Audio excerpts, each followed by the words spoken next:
Hello everyone and welcome back to the Horror Hut.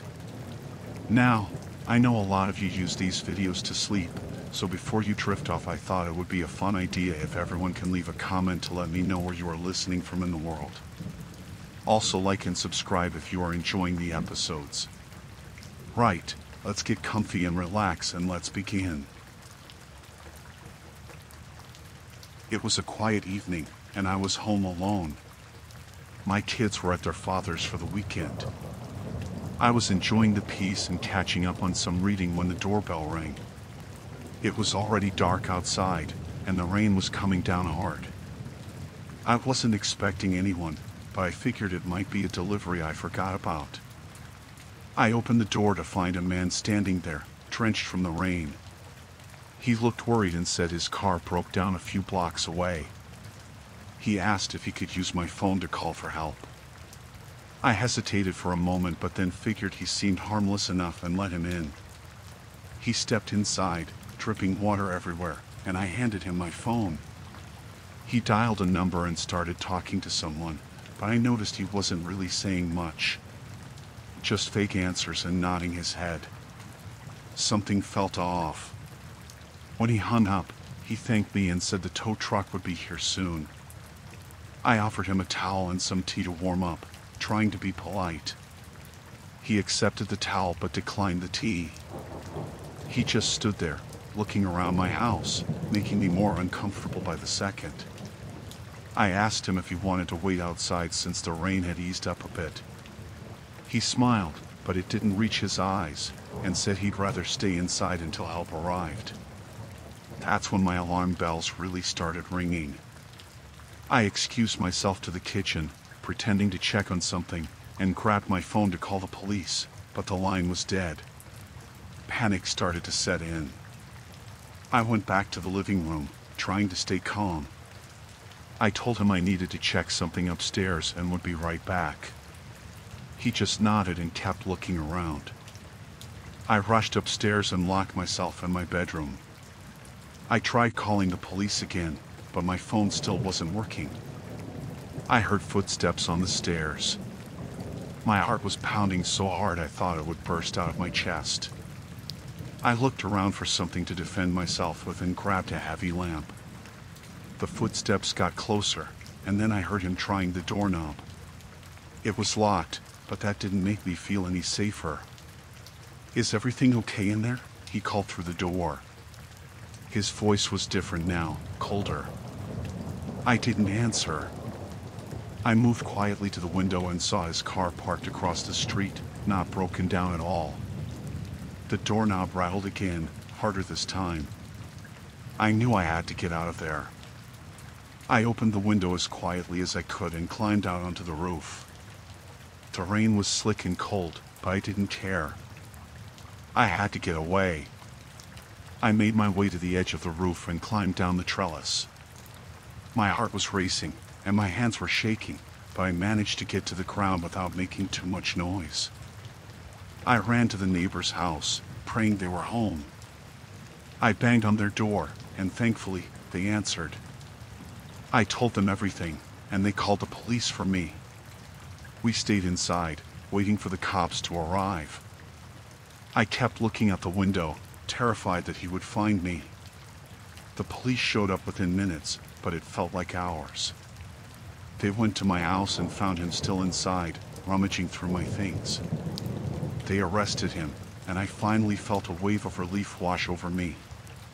Turns out, he had a record and was wanted for several break-ins in the area. I was just lucky he hadn't hurt me. The police said I did the right thing by getting out of there and calling for help. It took me a long time to feel safe in my own home again. I changed the locks, got a security system, and always double-check everything before opening the door. I'll never forget how close I came to something much worse happening. Now, whenever I hear the doorbell ring, I think twice before opening the door. You never know who might be on the other side.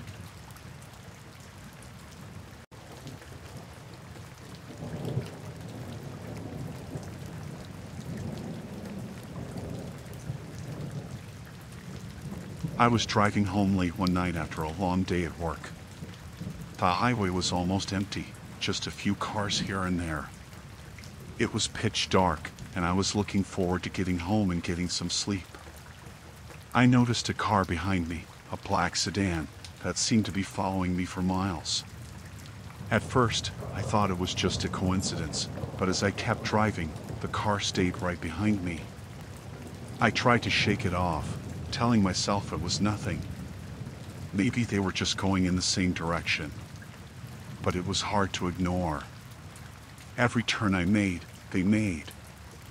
I even changed lanes a few times, but the car did the same. My heart started to race, and I felt a knot in my stomach. I decided to stop at a rest area, thinking I might be overreacting. I could get a drink, take a break, and see if they would just drive past. I pulled into the rest area, and to my dismay, the black sedan pulled in right after me. I parked my car and watched in my rearview mirror as the driver got out. He was a tall, burly man with a scruffy beard and a worn-out jacket. He started walking towards my car.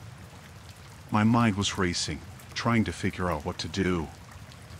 I locked my doors and tried to act normal, but inside I was panicking. He reached my window and knocked on it. I rolled it down just a crack, enough to hear him but not enough for him to reach in. "Hey, you," he shouted, his voice rough and angry. "Why have you been following me?" I was stunned. "Following you? You've been following me," I replied, my voice trembling. He looked taken aback for a second, then his expression turned even more hostile. "Don't play dumb with me," he growled. "I know what you did. You think you can just drive away and get away with it?" I had no idea what he was talking about. "I don't know what you're talking about. I haven't done anything. I'm just trying to get home." He didn't seem to believe me. He banged his fist on my car, making me jump. "Get out of the car," he demanded. "We need to talk." There was no way I was getting out of my car.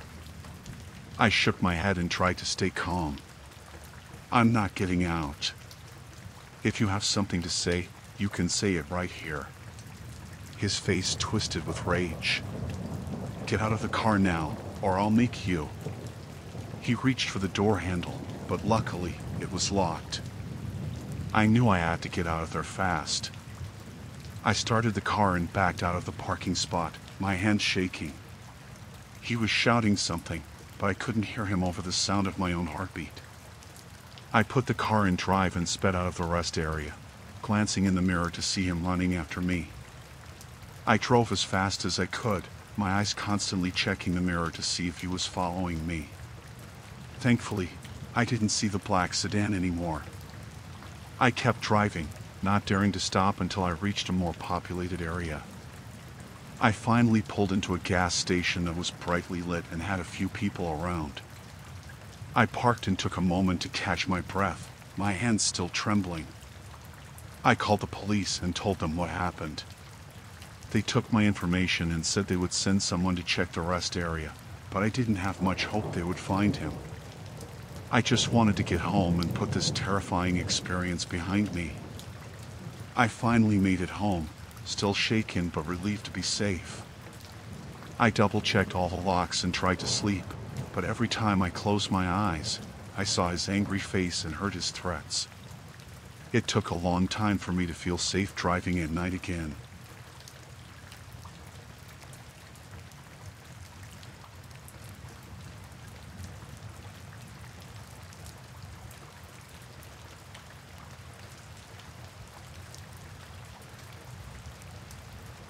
When I first moved into the apartment, everything seemed perfect. It was a quiet building with friendly neighbors. One of them, a guy named Steve, lived right next door. He was in his late 30s, always smiling, and seemed genuinely interested in getting to know me. At first, I thought it was nice to have someone so welcoming. We started with small talk in the hallway. He would ask about my day, my job, and little things like that. After a week, he invited me over for a beer. We talked about sports, movies, and other regular stuff. He seemed normal, maybe a bit too curious, but I didn't think much of it. It felt good to have a friend in a new place. Then, things started to get weird. He began asking more personal questions. At first, it was about my family and friends, then about my routines and habits. He would comment on things that I never told him. Like, one day he mentioned how I leave for work around 8 a.m. and come back by 6 p.m. It was odd, but I brushed it off as him being observant. One evening, I came home and found Steve waiting outside my door. He said he needed to borrow some sugar. It was strange because he had never asked for anything before. I gave him the sugar and thought that would be the end of it. But the next day, I noticed my kitchen window was slightly open. I always kept it closed.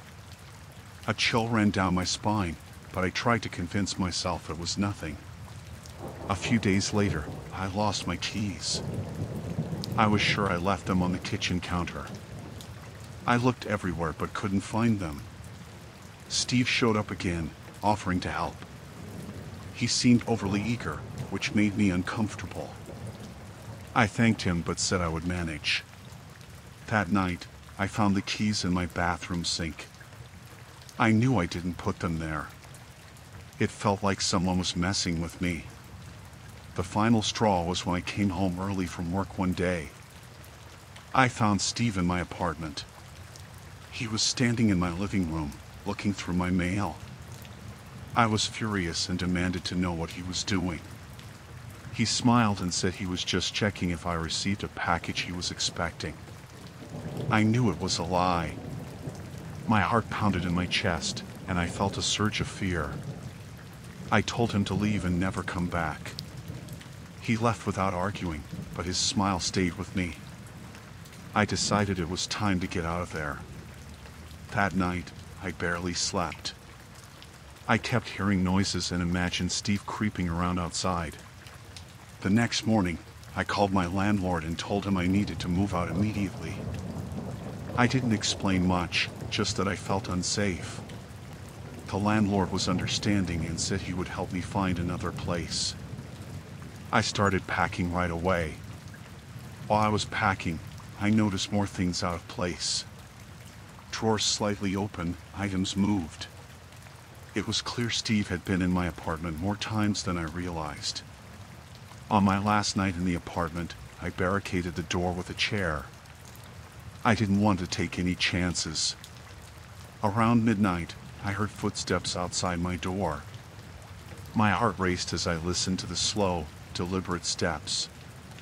They stopped right outside my door, and I held my breath, praying he wouldn't try to get in. After what felt like an eternity, the footsteps moved away. The next morning, I left as soon as it was light. I moved into a new place across town, making sure Steve wouldn't know where I went. I changed my routine, my phone number, and even my job to stay out of his reach. The experience left me paranoid, always looking over my shoulder and double-checking locks. It's been months now, and I haven't seen or heard from Steve. I still think about that smile and how close he got to me without my realizing it.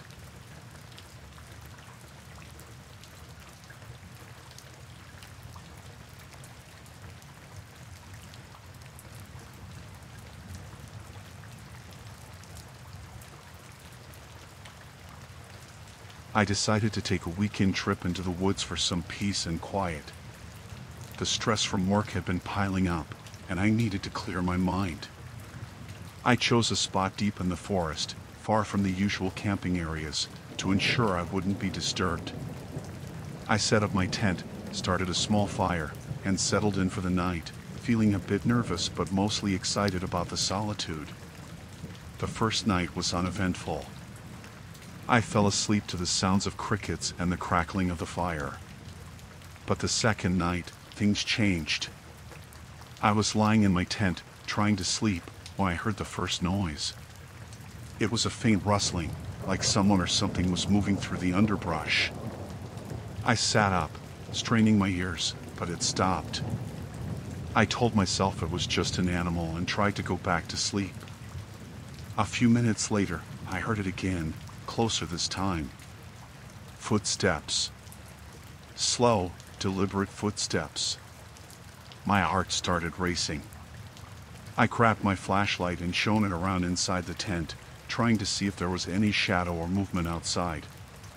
The footsteps stopped again. I sat there, holding my breath, listening. Then, the zipper of my tent started to move. Slowly, someone was trying to open it. Panic surged through me. I didn't have a weapon, just a small camping knife that wouldn't do much against an intruder. I knew I had to get out of there, but I didn't know how many people were out there or what they wanted.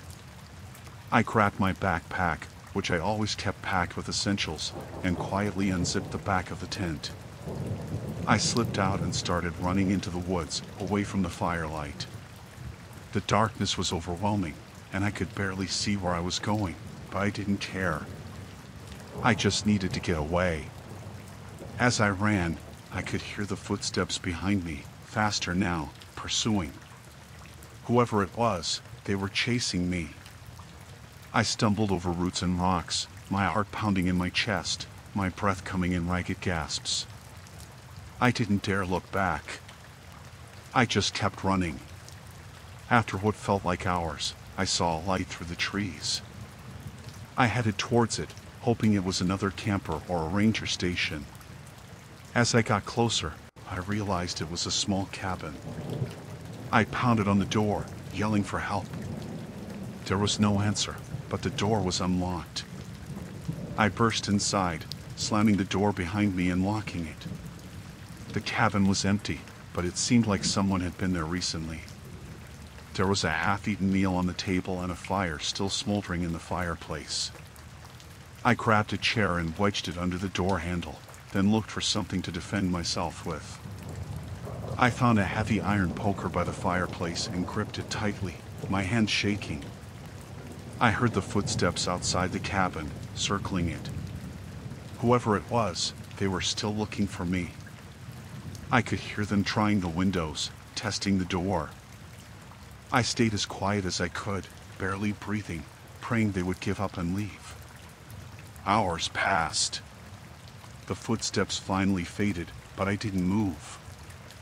I stayed there all night, clutching the poker, my eyes wide open, staring at the door. As dawn broke, I finally felt safe enough to move. I peeked out the window and saw no one. The forest was quiet again. I left the cabin, keeping the poker with me, and made my way back to my campsite. My tent was slashed, my belongings scattered. I grabbed what I could and headed back to the trailhead, constantly looking over my shoulder. When I finally reached my car, I threw my things in the back and sped away, my hands still shaking. I didn't stop until I reached the nearest town, where I called the police. They took my statement and said they would investigate, but I never heard anything more about it. I haven't been back to the woods since. The peace and quiet I wanted so badly turned into a nightmare I'll never forget.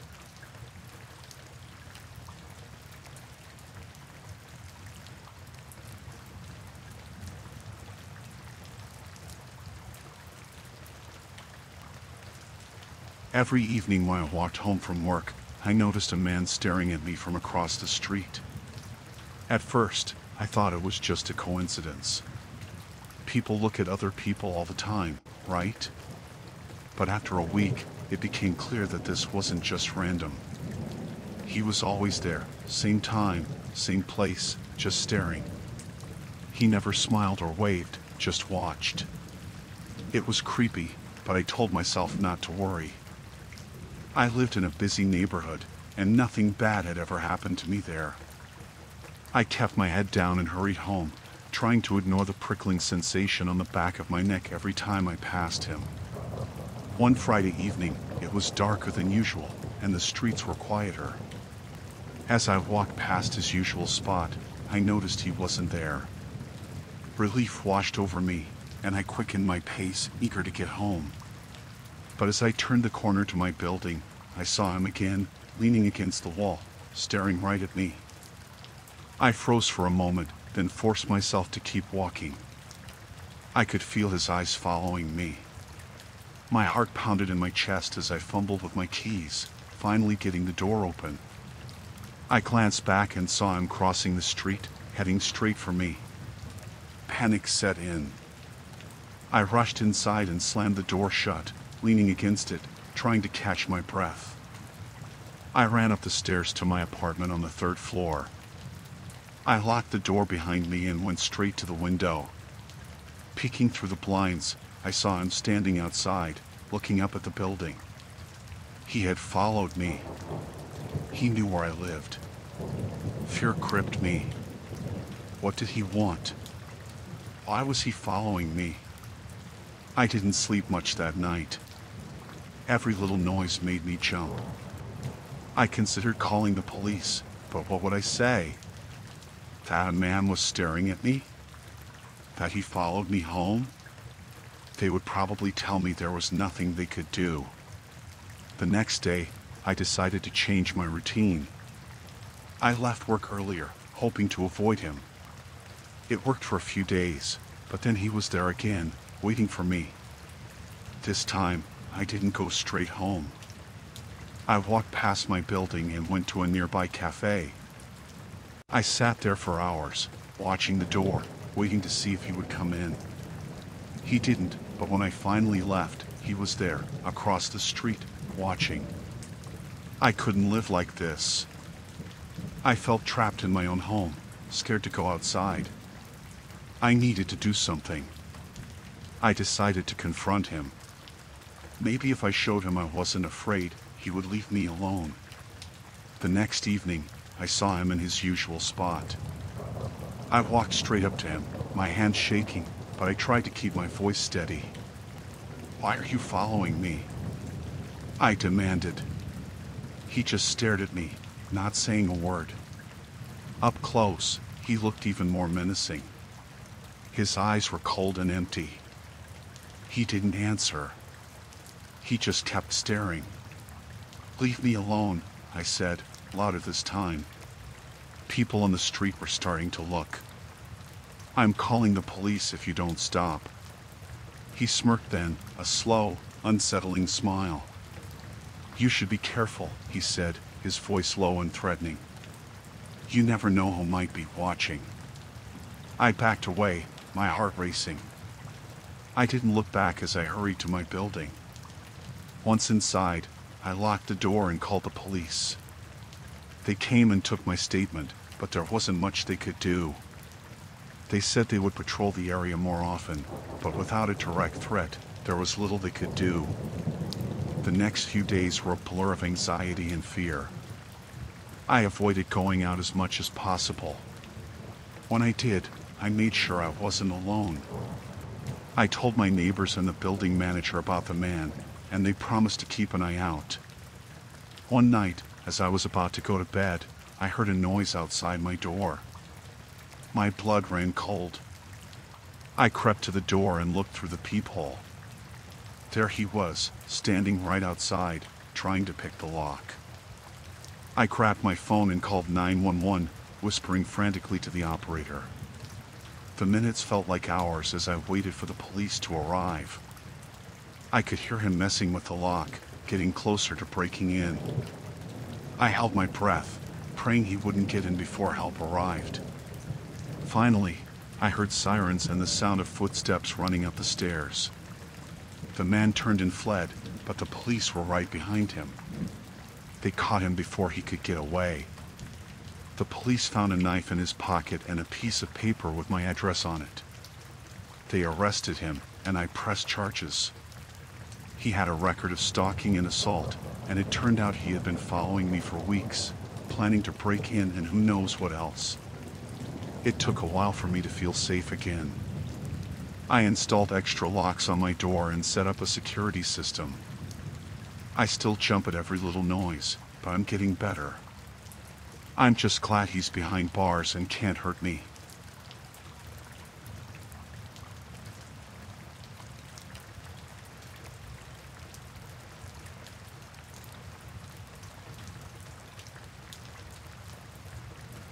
My car broke down in the middle of nowhere.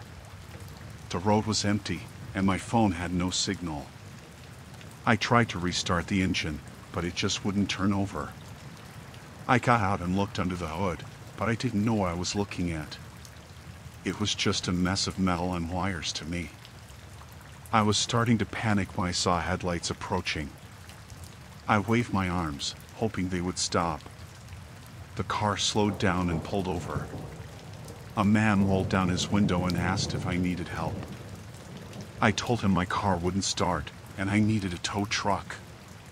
He looked at my car and said he could give me a ride to the nearest town. I hesitated, but it was getting late, and I didn't want to be stranded all night. I thanked him and got in. He seemed friendly enough, middle-aged, with a kind smile. We drove for a few minutes in silence. Then he started asking me questions. Where was I from? What was I doing out here?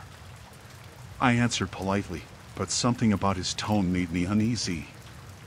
He was too interested, too eager to know everything about me. I noticed we were heading in the opposite direction of the nearest town. I told him he was going the wrong way.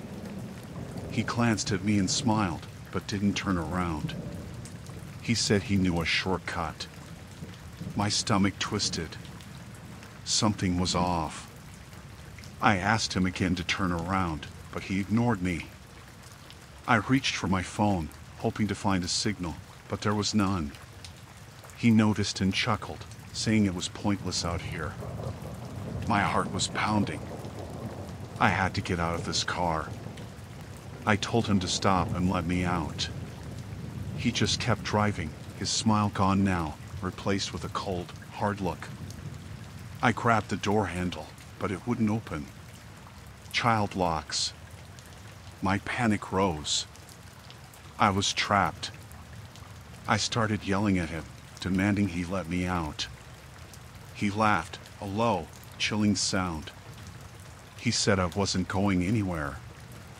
I looked around the car, desperate for something to defend myself with. There was nothing. Just an old blanket on the back seat. We drove deeper into the woods, away from the main road. The trees closed in around us, blocking out the moonlight. It was dark, and I couldn't see a way out. He pulled the car over and turned off the engine. The silence was deafening. He turned to me, his eyes cold and empty. He said I was going to do exactly what he said, or things would get ugly. I was shaking, my mind racing for a way out. He reached into the glove compartment and pulled out a knife. My blood ran cold. He ordered me to get out of the car. I hesitated, but the look in his eyes told me he wasn't bluffing. I opened the door and stepped out, my legs trembling. He got out too, holding the knife casually, like it was just an extension of his hand. He told me to start walking. I asked where, but he just pointed deeper into the woods. I started walking, my mind frantically searching for a way to escape.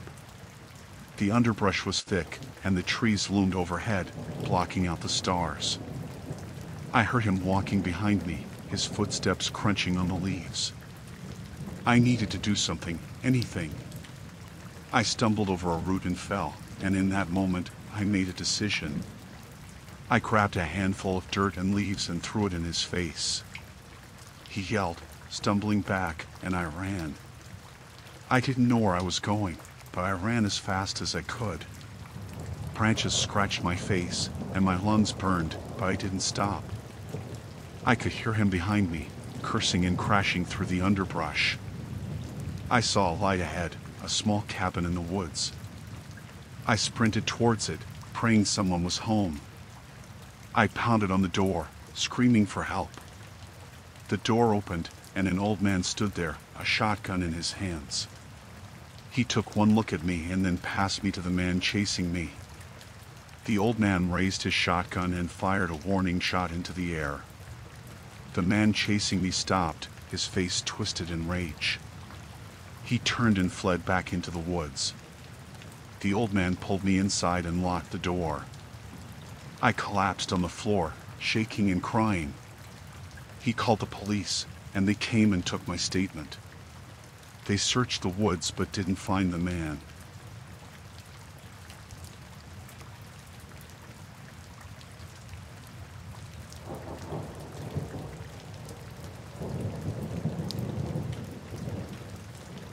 I stayed late at work to finish a project. It was a quiet night, and the office was empty. The only light came from my desk lamp. I had a lot to do and wanted to get it done before the weekend. Around 9 o'clock, I heard a noise. At first, I thought it was just the building settling or the air conditioning kicking on. But then I heard it again, louder this time. It sounded like footsteps. I stopped typing and listened. The footsteps were slow and deliberate, like someone was trying not to be heard. My heart started to race. I knew I was supposed to be the only one in the building. I got up from my desk and walked to the door of my office. I peeked out into the hallway but didn't see anyone. The hallway was dim, lit only by emergency lights. I told myself it was probably nothing, just my imagination. I went back to my desk and tried to focus on my work. But then I heard the footsteps again, closer this time. I stood up and went to the door again. This time, I saw a shadow moving down the hallway. I froze, my heart pounding in my chest. I knew I had to do something. I couldn't just stay there and wait for whoever it was to find me. I quietly shut my office door and locked it. I turned off my desk lamp and stood in the darkness, listening. The footsteps were getting closer. I could hear them just outside my office now. I held my breath, hoping whoever it was would just pass by. But then I heard a hand on the doorknob, trying to turn it. The door rattled as the person tried to open it. I backed away, my mind racing. I had to get out of there. I grabbed my phone and dialed 911, but my hands were shaking so badly I could barely hit the buttons. The door stopped rattling, and everything went quiet. I could hear my own breathing, fast and shallow. Then I heard a voice. It was low and menacing, calling my name. It was a voice I recognized. It was John, a former employee who had been fired for harassment. My blood ran cold. He had been stalking me for months before he was fired, leaving creepy notes on my desk and following me home. I thought I was rid of him, but now he was back. I told the 911 operator what was happening, trying to keep my voice low. She told me to stay on the line and stay hidden. But I knew I couldn't stay in my office. He would find a way in eventually. I looked around for something to defend myself with, but there was nothing. Just my laptop and some office supplies. I knew I had to make a run for it. I told the operator I was going to try to get out of the building. I unlocked my office door as quietly as I could and opened it just a crack. I didn't see him, but I could hear him somewhere down the hallway. I took a deep breath and slipped out of my office, closing the door behind me. I crept down the hallway, trying to be as quiet as possible. My heart was pounding so loudly I was afraid he would hear it. I reached the stairwell and opened the door, praying it wouldn't make too much noise. I started down the stairs, but halfway down, I heard the stairwell door open above me. I looked up and saw John standing there, staring down at me with a twisted smile. He started down the stairs after me. I ran as fast as I could, taking the stairs 2 at a time. I burst out into the lobby and ran for the front door, but it was locked. I fumbled with the lock, my hand shaking, but I couldn't get it open. I turned and saw John coming down the stairs, his eyes locked on me. I ran into the break room and slammed the door behind me. I looked around for something to block the door with and saw a chair. I wedged it under the doorknob. I could hear him outside the door, trying to get in. I looked around the room, desperate for another way out. There was a small window high up on the wall. I grabbed a chair and climbed up, pushing the window open. It was a tight fit, but I managed to squeeze through. I fell to the ground outside, scraping my hands and knees. I got up and ran, not looking back. I didn't stop until I reached a nearby convenience store. I burst inside, out of breath and shaking. The clerk looked at me like I was crazy, but I didn't care. I asked to use the phone and called the police again, telling them where I was. They arrived a few minutes later and took my statement. They went back to the office building and found John trying to break down the door to the break room. They arrested him on the spot.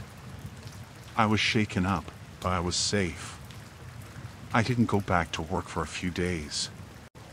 I needed time to recover.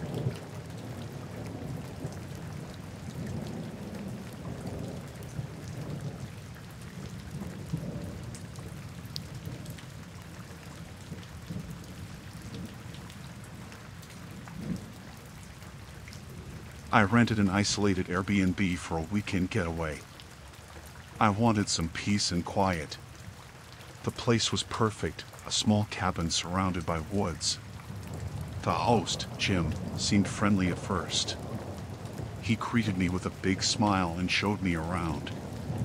The first night was peaceful.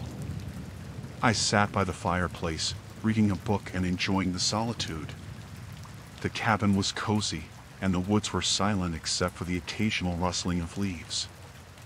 I went to bed early, feeling relaxed. The next morning, Jim showed up unannounced. He said he was checking to make sure everything was all right. It seemed a bit strange, but I didn't think much of it. He left after a few minutes, and I went about my day. Later that afternoon, I went for a hike. The trails around the cabin were beautiful. When I returned, I found Jim sitting on the porch. He said he was waiting to ask if I needed anything. I assured him I was fine and thanked him. He left, but I started feeling uneasy. That evening, I cooked dinner and tried to relax. Around 8 p.m., there was a knock at the door. It was Jim again. He said he wanted to make sure I was comfortable. I felt a bit creeped out but didn't want to be rude. I thanked him and closed the door.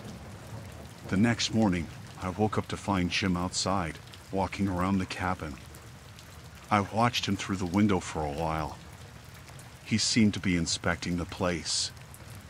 I decided to confront him. When I stepped outside, he smiled and said he was just making sure everything was in order. I told him I appreciated his concern but needed some privacy. That afternoon, I tried to call a friend, but there was no cell service. I hadn't noticed before, but the cabin was in a dead zone. I felt isolated and uneasy. I decided to leave the next day, cutting my trip short.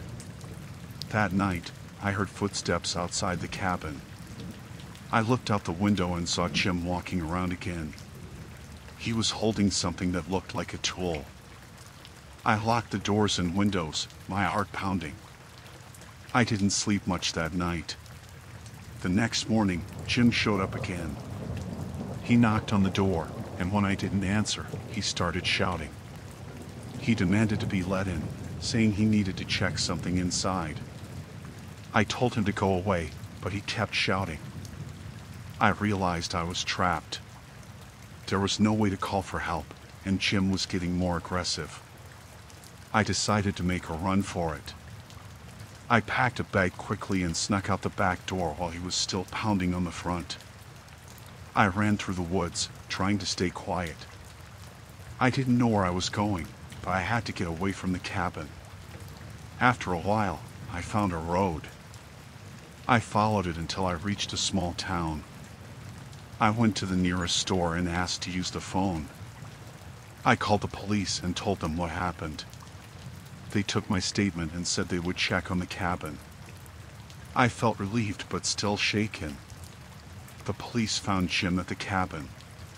They said he was acting erratic and had a history of mental illness. They took him into custody and assured me he wouldn't bother me again. I was safe, but the experience left me rattled. I couldn't believe how quickly things had escalated.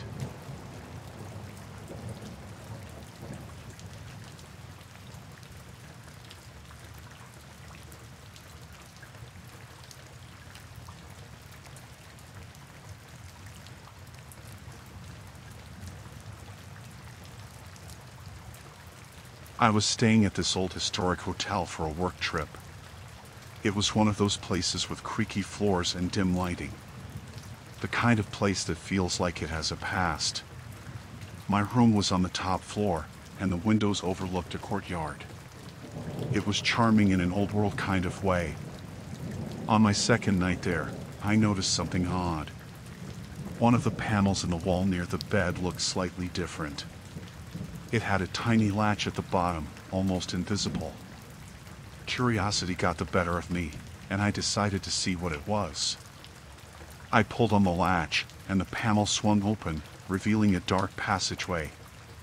It was narrow and seemed to stretch on for a while. I grabbed my phone for light and stepped inside.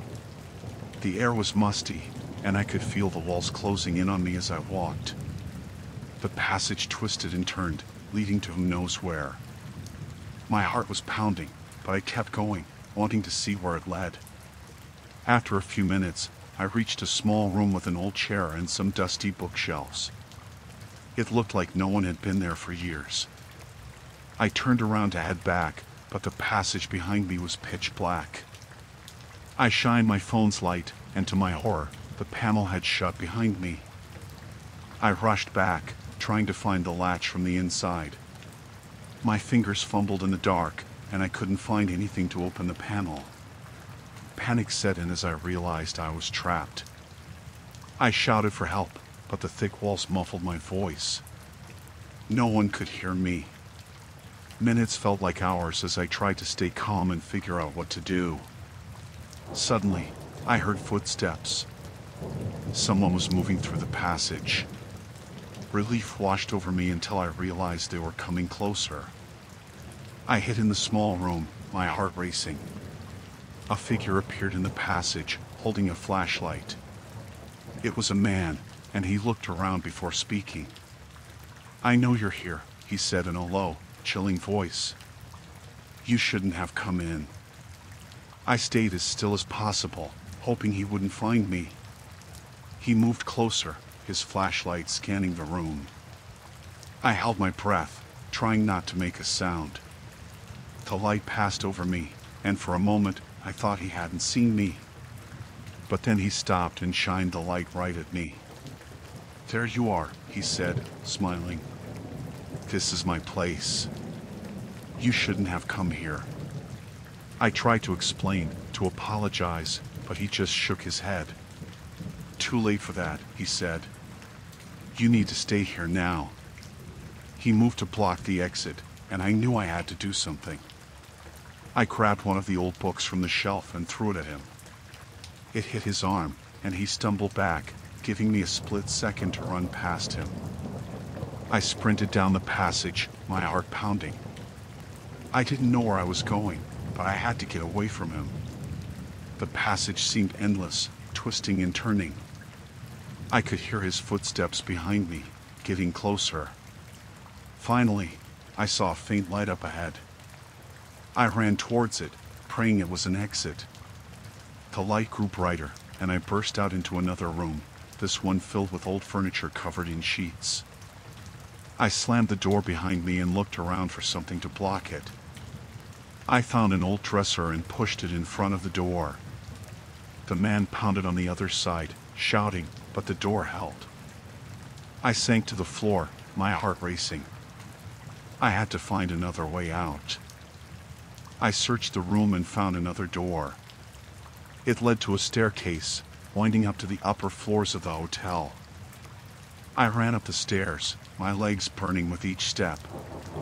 The staircase seemed to go on forever, but I finally reached a small landing with another door.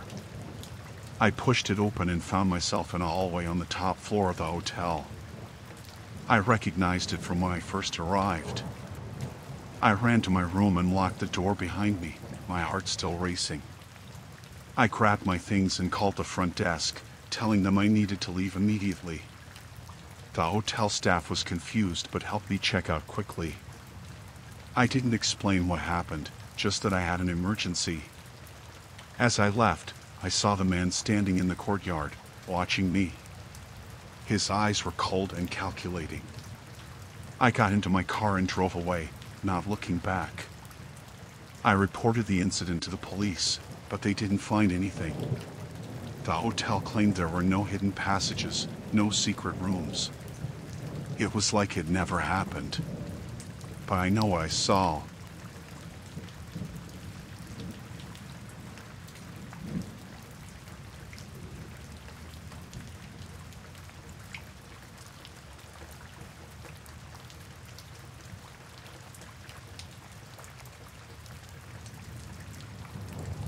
I decided to rent a beach house for a week to get some peace and quiet. The house was beautiful, right on the water with big windows that looked out over the ocean. The first few days were perfect. I spent my time reading, walking on the beach, and just relaxing. On the fourth night, I was reading in the living room when I heard a noise coming from the kitchen. It was strange because I was sure I had locked the doors and windows. I got up to check, thinking maybe the wind had knocked something over. When I walked into the kitchen, there was a man standing there. He was about my age, maybe a bit older, with a scruffy beard and worn clothes. He looked surprised to see me. I was shocked and scared. "Who are you?" I asked, trying to keep my voice steady. "I could ask you the same thing," he replied. "I rented this place for the week." My heart started to race. "That's not possible," I said. "I rented this house. There must be some mistake." He shook his head. "No mistake. I have the paperwork right here." He reached into his bag and pulled out some papers. I glanced at them, and they looked legit, but something felt off. I took a deep breath. "Look, there's obviously been some mix-up. Let's call the rental agency and sort this out." He didn't seem interested in that. "Why don't we just figure it out ourselves?" he suggested, a strange look in his eyes. I backed up a step. "No, I think we should call. This doesn't make sense." He took a step towards me. "I think you should leave," he said, his voice hardening. "This is my place." Panic set in. I turned and ran for my phone, dialing the rental agency's number. As it rang, he followed me into the living room. "Put the phone down," he ordered, his tone menacing. I ignored him, my hand shaking as I waited for someone to pick up. The line clicked, and a woman's voice answered. "Hello, Coastal Rentals. How can I help you?" I spoke quickly. "There's a man here who says he rented this house, but I rented it. Can you check the bookings?" The man lunged at me, grabbing the phone from my hand and throwing it across the room. It smashed against the wall, pieces scattering on the floor. "Get out," he shouted, his face twisted with anger. "This is my place." I tried to stay calm. Okay. I'll leave. Just let me grab my things." He watched me, his eyes never leaving mine. I slowly backed towards the bedroom, keeping my movements slow and non-threatening.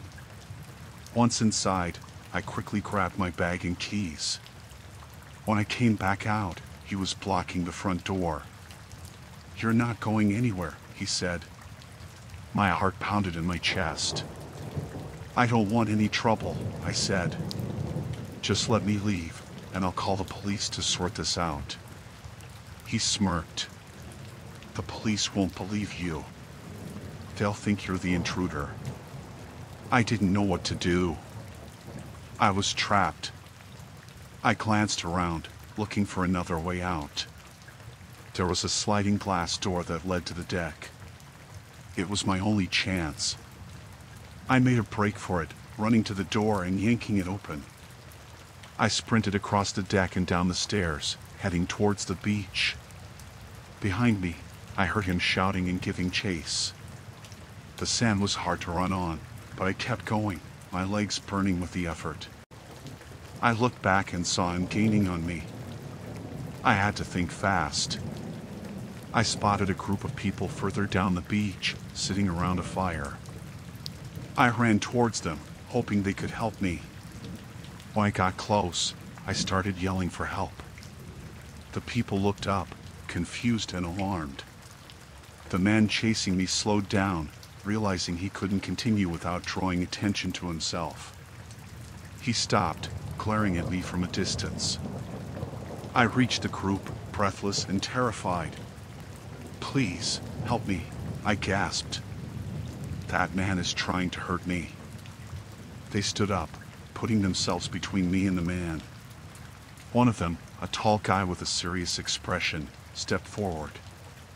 "What's going on?" he asked. I quickly explained the situation, keeping an eye on the man. He stood there for a moment, then turned and walked away, disappearing into the darkness. The group stayed with me until I could catch my breath. One of them lent me their phone, and I called the police. They arrived quickly and took my statement, but by then the man was long gone. The officers checked the house and found signs that someone had been living there. They assured me they would investigate, but I couldn't stay there anymore. I packed up my things and left that night, heading back to the city. It took a while for me to feel safe again. I kept thinking about how easily things could have gone differently.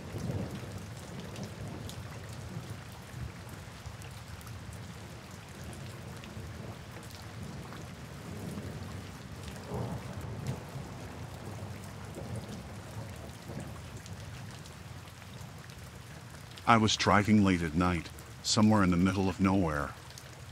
The gas gauge was nearing empty, so I pulled into this old, rundown gas station. It was the only one I'd seen for miles, and the lights flickering above the pumps didn't exactly scream safe, but I didn't have much choice. The rain was coming down hard, making everything look eerie in the dim light. I got out and started pumping gas, glancing around. There was a single car parked near the entrance, an old sedan that had seen better days. I couldn't see anyone inside. The gas station attendant inside looked odd. He was this older guy with greasy hair and a stained uniform. He kept staring at me through the window with a creepy, blank expression. I tried to shake off the uneasy feeling, telling myself it was just the lateness and the storm getting to me. Then, I noticed another guy. He was standing by the shelves inside the station, but his eyes were locked on me. He didn't even pretend to browse. Just stood there, staring.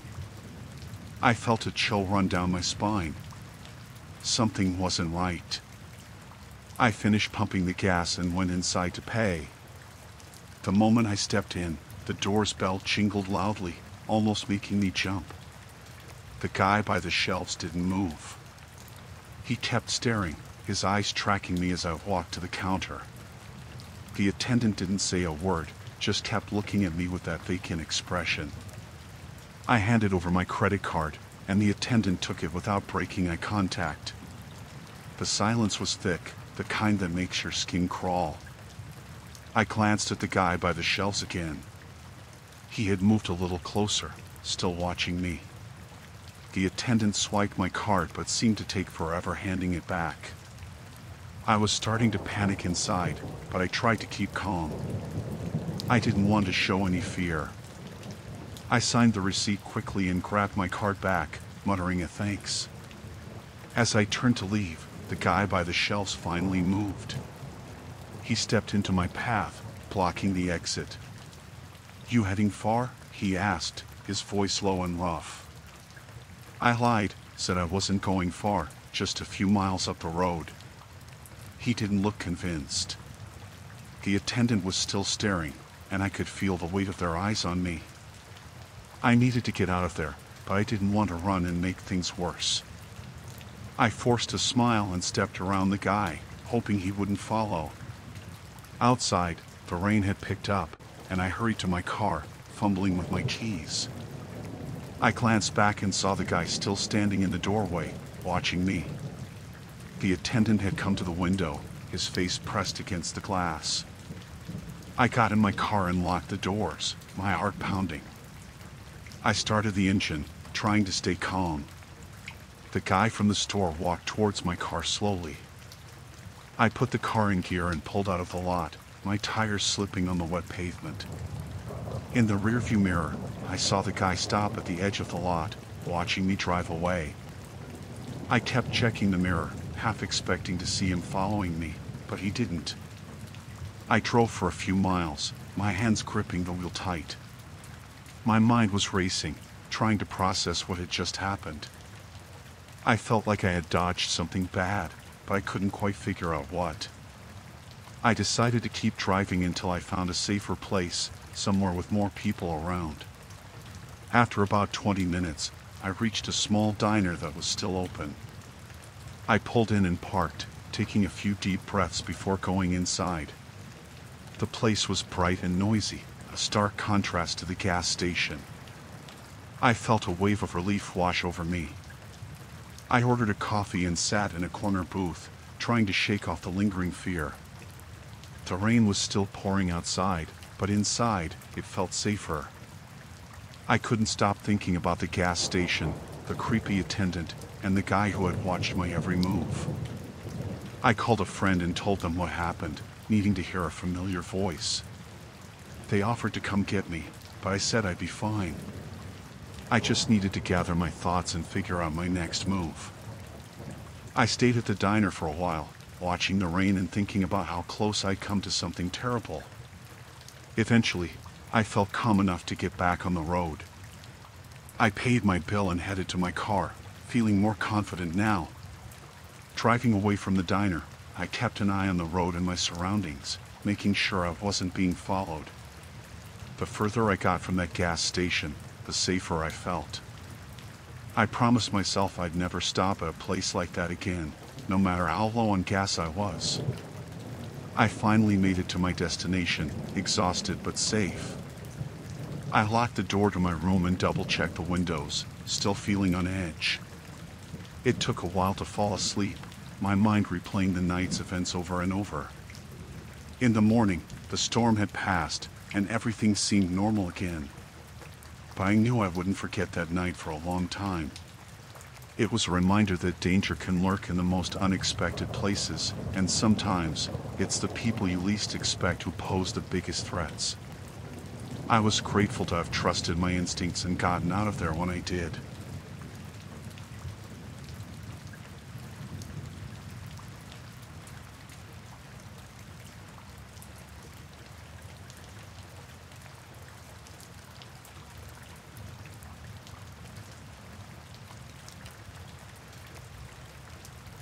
I was driving home late one night, feeling the exhaustion from a long day at work.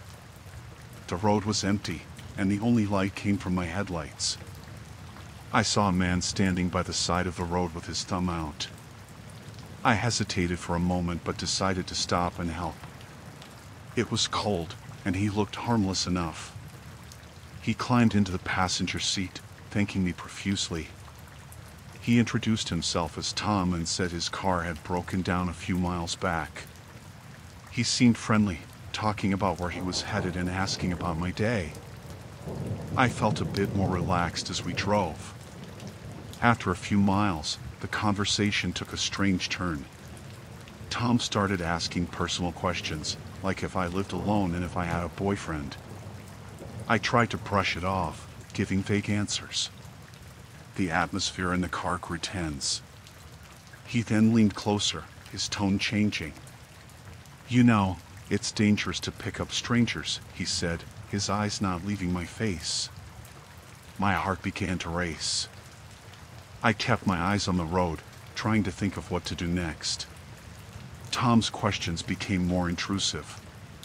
He asked if I had any family nearby and made comments about how easy it would be for someone to disappear out here. My palms were sweating, and I gripped the steering wheel tighter. I tried to keep calm, responding as politely as I could while thinking of a way to get him out of my car. He noticed my unease and started laughing, a low, unsettling sound. "Don't worry," he said. "I'm just making conversation." But his eyes told a different story. They were cold, and I could feel the danger radiating from him. I needed to get him out of my car, but we were in the middle of nowhere. I decided to lie, telling him I needed to stop for gas at the next station.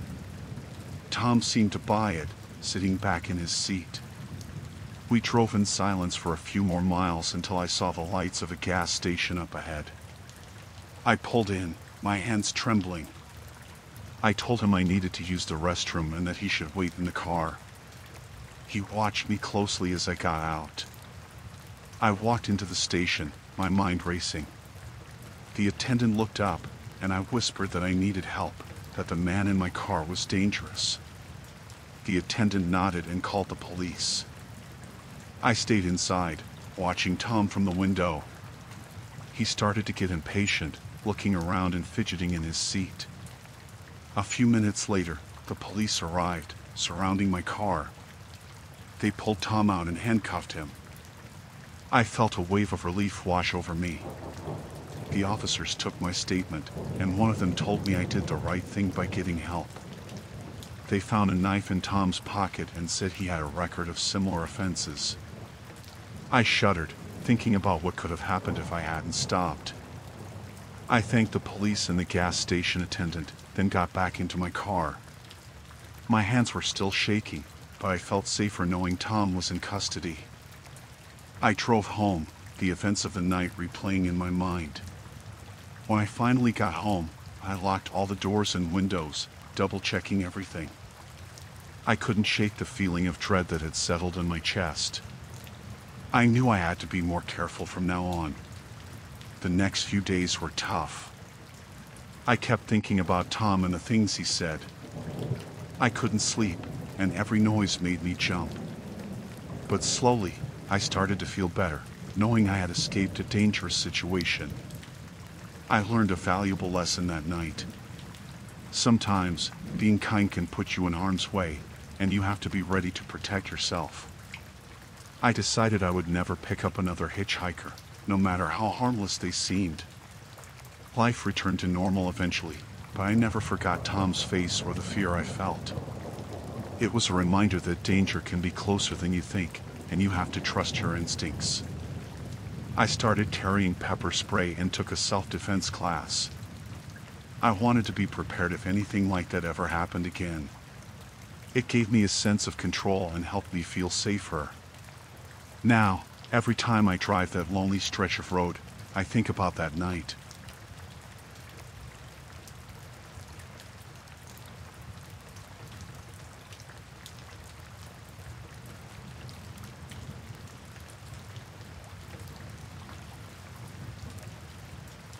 I first noticed him late one night while I was studying in my dorm room.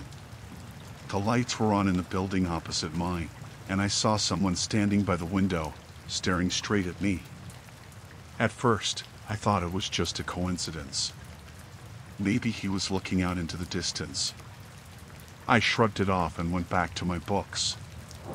A few days later, I saw him again. Same window, same unblinking stare. It started to make me uneasy. I told my roommate about it, but he just laughed and said I was being paranoid. Maybe he was right, but I couldn't shake the feeling that something was off. One evening, I got a message on my phone from an unknown number. It read, "I see you." My heart skipped a beat. I glanced out the window, and sure enough, there he was, watching me. I closed my curtains, trying to ignore the creeping fear. I told myself it was just a prank. The messages kept coming. They became more personal, more threatening. "You can't hide from me," one read. Another said, "I know where you live." I was terrified. I couldn't focus on my studies, and I started avoiding going out at night. One night, I heard footsteps behind me as I walked back to my dorm from the library. I quickened my pace, but the footsteps did too. I glanced over my shoulder and saw a shadowy figure following me. I broke into a run, my heart pounding in my chest. I made it back to my dorm and locked the door behind me, gasping for breath. I couldn't sleep that night. Every little noise made me jump. I decided I needed to find out who this person was and put an end to this. The next day, I went to the campus security office and told them everything. They said they would look into it, but I could tell they didn't take me seriously. Determined, I started my own investigation. I began watching the window where I'd first seen him. I noticed that the lights were always on at the same time every night. I decided to go to that building and find out which room it was. I waited until dark, then headed over. My heart was racing as I climbed the stairs to the 3rd floor. I found the room and knocked on the door. There was no answer. I tried the handle, and to my surprise, it was unlocked. I pushed the door open and stepped inside. The room was empty, but there were signs someone had been living there. Clothes were scattered on the floor, and there were empty food containers on the desk. I looked around and found a notebook on the bed. It was filled with detailed notes about me, what time I left my dorm, where I went, who I talked to. My blood ran cold. Suddenly, I heard the door creak open behind me. I turned around and saw him standing there, a sinister smile on his face. "I knew you'd come," he said. My mind raced, trying to figure out how to get out of there. He stepped closer, blocking the door. "Why are you doing this?" I asked, my voice shaking. He just laughed, a cold, hollow sound. "Because I can," he said. "Because no one can stop me." I grabbed the notebook and threw it at him, hoping to distract him long enough to escape. He dodged it, but it gave me a moment to slip past him and run into the hallway. I sprinted down the stairs, my heart pounding in my ears. I burst out of the building and ran straight to the campus security office. This time, they could see the fear in my eyes. They took me seriously and went to the building to search for him, but he was gone. The security officers assured me they would keep an eye on my dorm and the surrounding area. They installed cameras and increased patrols, but I still felt uneasy. I couldn't shake the feeling that he was still watching me, waiting for his next move. For the next few weeks, I tried to go about my life as normally as possible, but I was always looking over my shoulder. The messages stopped, but the fear remained. I couldn't concentrate on my studies, and I avoided going out alone. One evening, I was walking back from a late class when I saw a figure standing under a street lamp ahead of me. My heart sank as I recognized him. He started walking toward me, and I knew I had to act fast. I ducked into a nearby building and ran down the hall, looking for a place to hide. I found an unlocked classroom and slipped inside, locking the door behind me. I could hear his footsteps echoing in the hallway. I held my breath, praying he wouldn't find me.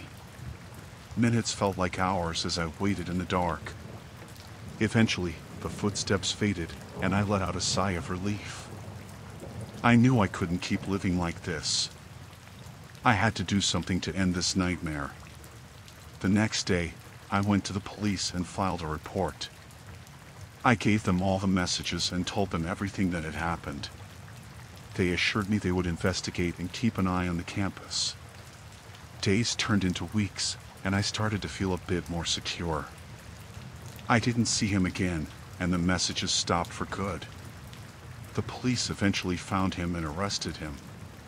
It turned out he was a former student with a history of stalking. Knowing he was behind bars gave me some peace of mind. Life slowly returned to normal, but the experience changed me. I was more cautious, more aware of my surroundings. I installed extra locks on my door and made sure to always travel with friends at night.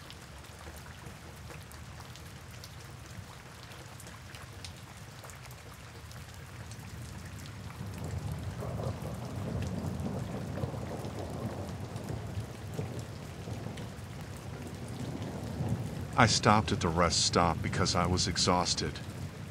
It was late, and I had been driving for hours. The parking lot was almost empty, just a couple of cars scattered around. I pulled my truck into a spot near the restrooms and decided to stretch my legs. As I got out, I noticed a group of men standing near an old van a few spots away. They seemed to be talking, but I couldn't hear what they were saying. I went inside, used the restroom, and bought a coffee from the vending machine. When I came back out, the men were still there, and they were looking at my truck. I felt uneasy. Something about the way they were watching made me uncomfortable. I tried to ignore them and walked back to my truck. As I got closer, one of the men stepped forward and smiled at me. It wasn't a friendly smile. "Nice truck," he said. His eyes were cold, and there was something predatory about the way he looked at me. "Thanks," I replied, trying to sound casual. I unlocked the door and started to climb in, but he grabbed the door handle, stopping me. "Where you headed?" he asked, leaning in closer. I could smell alcohol on his breath. "Just passing through," I said, trying to pull the door shut. But he wouldn't let go. "Why don't you stay a while?" he suggested, his grip tightening. The other men started to move closer. My heart was pounding. I knew I had to get out of there. I yanked the door hard, catching him off guard, and managed to slam it shut. I locked it quickly and started the engine. The men began banging on the windows, shouting at me to get out. I put the truck in reverse and backed out of the parking spot as fast as I could. One of them tried to block my way, but I swerved around him. I hit the gas and sped out of the rest stop, my hand shaking on the wheel. I glanced in the rearview mirror and saw their van pulling out behind me. They were following me. I tried to stay calm and think of what to do. There was no way I could outrun them in my truck. I needed a plan. I remembered there was a town a few miles down the road. If I could just make it there, I might find help. I kept driving, checking the mirror every few seconds. The van was getting closer. Up ahead, I saw the lights of the town. Relief washed over me, but it was short-lived. The van was right behind me, and they were gaining on me. I took a sharp turn onto a side street, hoping to lose them in the maze of small roads. I zigzagged through the streets, trying to shake them off. At one point, I thought I had lost them, but then I saw the van's headlights in the mirror again.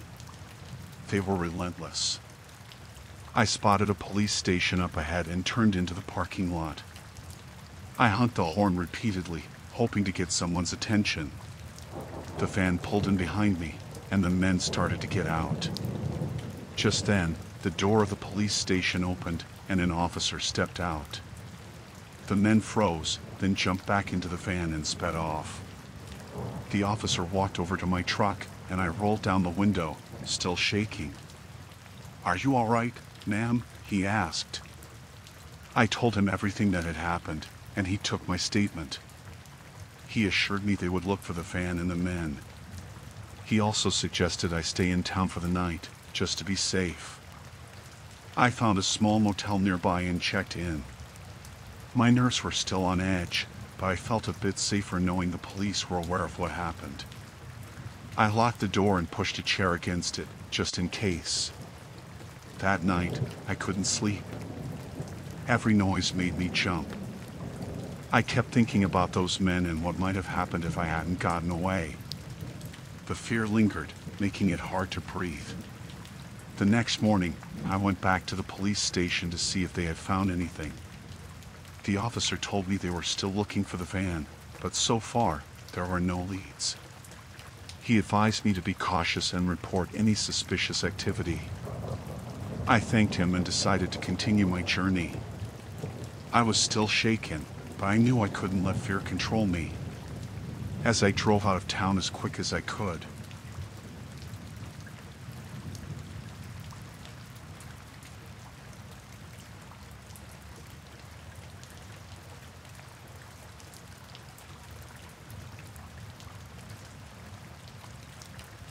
I decided to go on a solo hike in the mountains to clear my mind. The trail was supposed to be easy, and I needed the peace and quiet. I started early in the morning, enjoying the crisp air and the sound of birds. After about an hour, I noticed another hiker coming up behind me. He seemed friendly enough, waving as he caught up to me. "Mind if I join you?" he asked, smiling. He had a backpack and looked like he knew what he was doing. I didn't think much of it and agreed. We started chatting as we walked, talking about the trail and the weather. His name was Tom. At first, everything was normal. Tom seemed nice, but then he started asking questions that made me uncomfortable. He wanted to know why I was hiking alone, where I lived, and if anyone knew where I was. I tried to brush off his questions with vague answers, but he kept pressing. We walked for a while longer, and his behavior became more erratic. He would stop suddenly, looking around as if he heard something, then start walking again without saying anything. It was unsettling. I began to feel uneasy and thought about how I could lose him without getting lost myself. I decided to slow down, pretending to tie my shoelaces, hoping he would keep going ahead. But he stopped too, waiting for me. My heart started to race. I needed to get away from him, but I didn't want to draw attention to my fear. After a while, I saw a side trail that wasn't marked on my map. I told Tom I needed to take a break and suggested he go on without me. He insisted on waiting, but I lied and said I felt sick and might turn back. He seemed annoyed but eventually walked ahead. As soon as he was out of sight, I took the side trail, hoping it would loop back to the main one. I walked quickly, trying to put as much distance between us as possible. The trail was narrow and overgrown, but I kept going. After about 10 minutes, I heard footsteps behind me. My heart pounded in my chest. I didn't dare look back, but I knew it was him. I picked up my pace, almost running now. The trail twisted and turned, and I hoped I was losing him. I came to a small clearing and hid behind a large tree, trying to catch my breath. I listened intently, but the forest was silent. I waited for what felt like an eternity, then cautiously stepped back onto the trail. Suddenly, Tom appeared in front of me, blocking my path. His face was twisted in anger. "Why did you run?" he demanded. I stammered, trying to come up with an excuse, but he cut me off. "You shouldn't have done that," he said, stepping closer. I panicked and ran in the opposite direction, not caring where the trail led. I could hear him chasing me, his footsteps getting closer. I spotted a fallen tree and scrambled over it, hoping it would slow him down. I stumbled upon another hiker, a woman with a large dog. I rushed her, gasping for breath, and told her what was happening.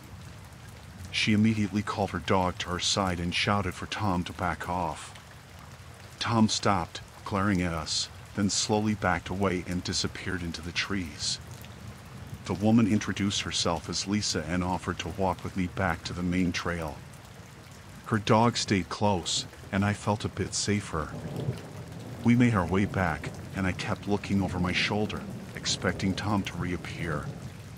When we finally reached the main trail, Lisa suggested we head to the ranger station together. I agreed, still shaken. We reported what happened, and the rangers promised to look for Tom. They told me I did the right thing by finding someone else and getting help.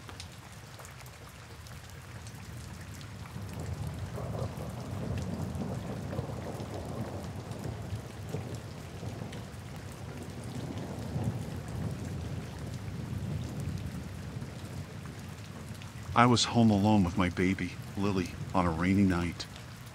My husband had left for a business trip earlier that day, and it was just the two of us. I had put Lily to sleep in her crib upstairs and settled on the couch with a book. The rain pounded against the windows, creating a soothing background noise. I must have dozed off because I woke up to a strange sound. It wasn't the rain. It was a soft thumping noise, like footsteps. I sat up, my heart pounding in my chest, and strained to listen.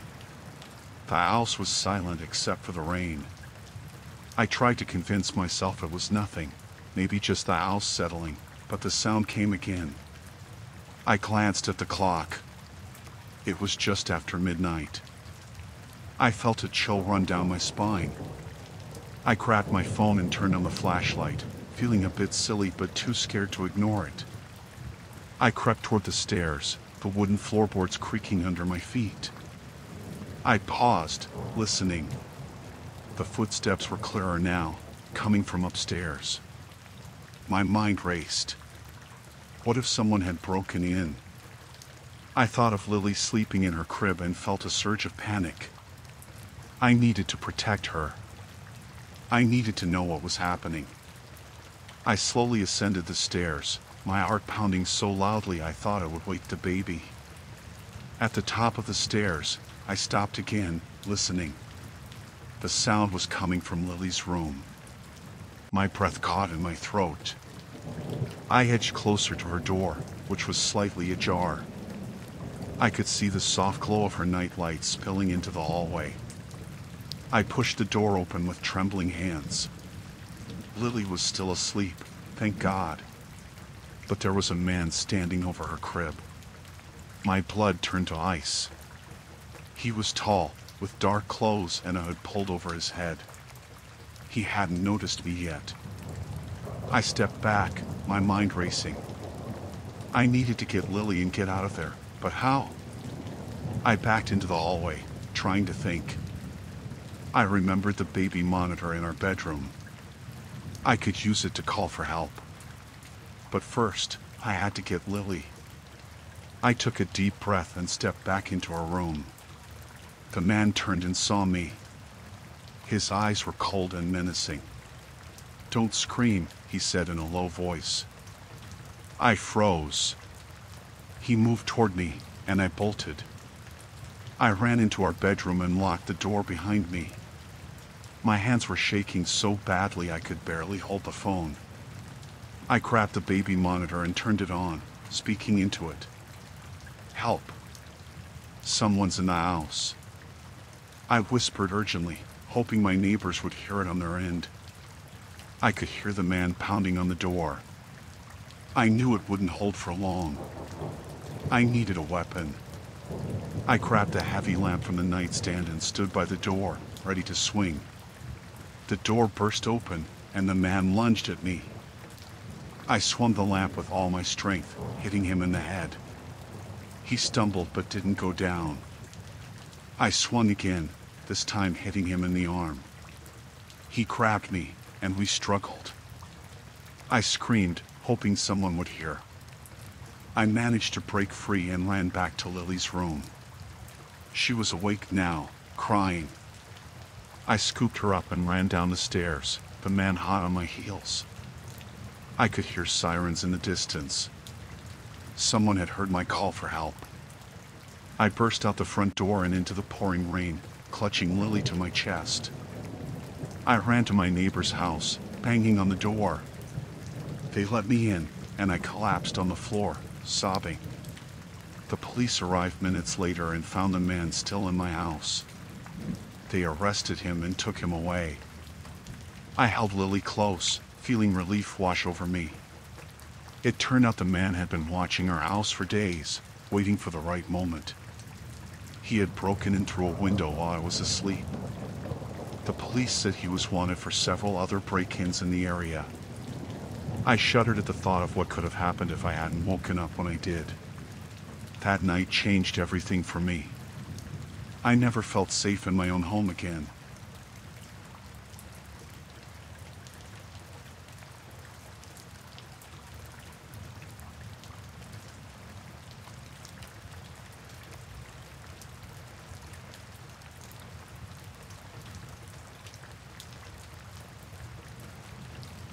I went out early that morning, hoping to get some quiet time on the lake. Fishing alone had always been my way of unwinding, especially after a stressful week. The weather was perfect, a light mist over the water and not too cold. I set up my gear and cast my line, enjoying the stillness around me. After a while, I noticed another fisherman not too far from me. He was waving and smiling. I waved back politely. He started walking over, his gear slung over his shoulder. "Morning," he called out cheerfully. "Morning," I replied, trying to focus on my line. "Nice spot you got here," he said, settling down nearby. "Mind if I join you?" "Sure," I said, though I would have preferred to be alone. He introduced himself as Mark and started chatting about fishing, the weather, and other small talk. I answered politely but kept my responses short. He seemed nice enough, but I really just wanted some peace and quiet. After a while, Mark's friendliness started to feel a bit intrusive. He kept asking questions about my life, where I lived, what I did for work. I gave vague answers, hoping he'd take the hint. "Hey, how about we try that spot over there?" he suggested, pointing to a more secluded area of the lake. "I'm good here," I said, not wanting to move. "Come on, I heard it's really good over there," he insisted. "No, thanks. I think I'll stay put," I replied firmly. His friendly demeanor changed slightly. "Suit yourself," he muttered, moving a bit closer to me. I started to feel uneasy. There was something off about him. His questions became more personal, more invasive. "You always come out here alone?" he asked, his tone a bit too curious. "Usually," I said, trying to keep my voice steady. He stared at me for a moment, then smiled again, but it didn't reach his eyes. "It's nice, isn't it? Just you and nature." "Yeah," I said, glancing at my phone. I decided it was time to leave. "Well, I think I'm gonna head back," I said, starting to pack up my gear. "Already?" he asked, standing up. "The best time for fishing is just coming up." "I've got some things to do," I said, trying to sound casual. He stepped closer, blocking my path. "Stay a bit longer. It's not often you get such good company out here." I felt a surge of panic. "Really, I need to go," I insisted, my heart pounding. He grabbed my arm. I said stay, he said, his grip tightening. I yanked my arm away. "Let go of me," I snapped, backing away. His friendly mask dropped completely. "You're not going anywhere," he said, his voice low and menacing. I looked around, trying to find a way out. The path back to my car was a good distance away, and I didn't know if I could outrun him. "Why are you doing this?" I asked, trying to keep him talking while I thought of a plan. He shrugged.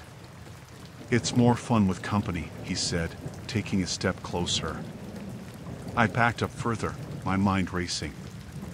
I remembered the knife in my tackle box. "Look, I don't want any trouble," I said, edging toward my gear. "Too late for that," he said, lunging at me. I grabbed the knife and swung it out in front of me. He stopped short, eyes wide. "Stay back," I warned, holding the knife between us. He sneered. "You think that scares me?" "Stay back," I repeated, my voice shaking. He lunged again, and I slashed at him, catching his arm. He yelled in pain, but it didn't stop him. He tackled me, knocking the knife from my hand. We struggled on the ground, and I managed to kick him off me. I scrambled to my feet and ran toward my car, adrenaline giving me a burst of speed. I could hear him behind me, shouting and cursing. I didn't look back, just focused on getting to my car. I reached it and fumbled for my keys, my hand shaking. I got the door open and jumped in, locking it behind me. He pounded on the window, but I started the engine and sped off, my heart racing. I drove straight to the nearest town and went to the police station. They took my statement and sent officers to the lake, but by the time they got there, Mark was gone.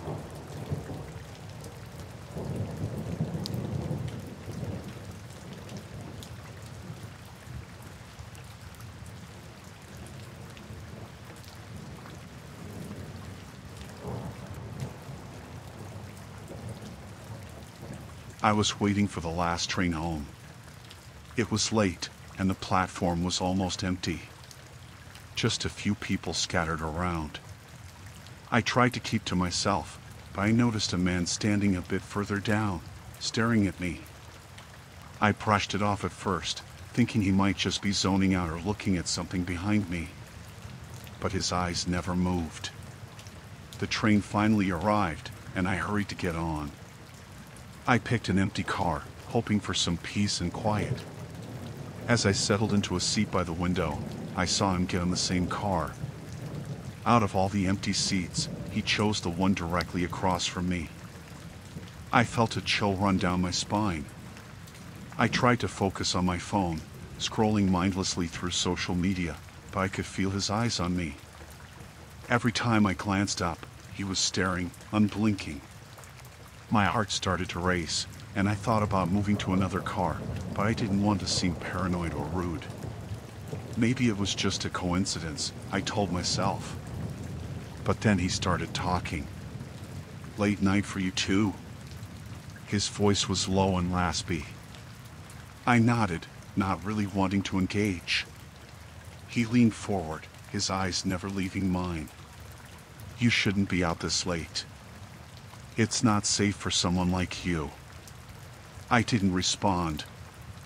I just stared at my phone, praying he'd get the hint and leave me alone.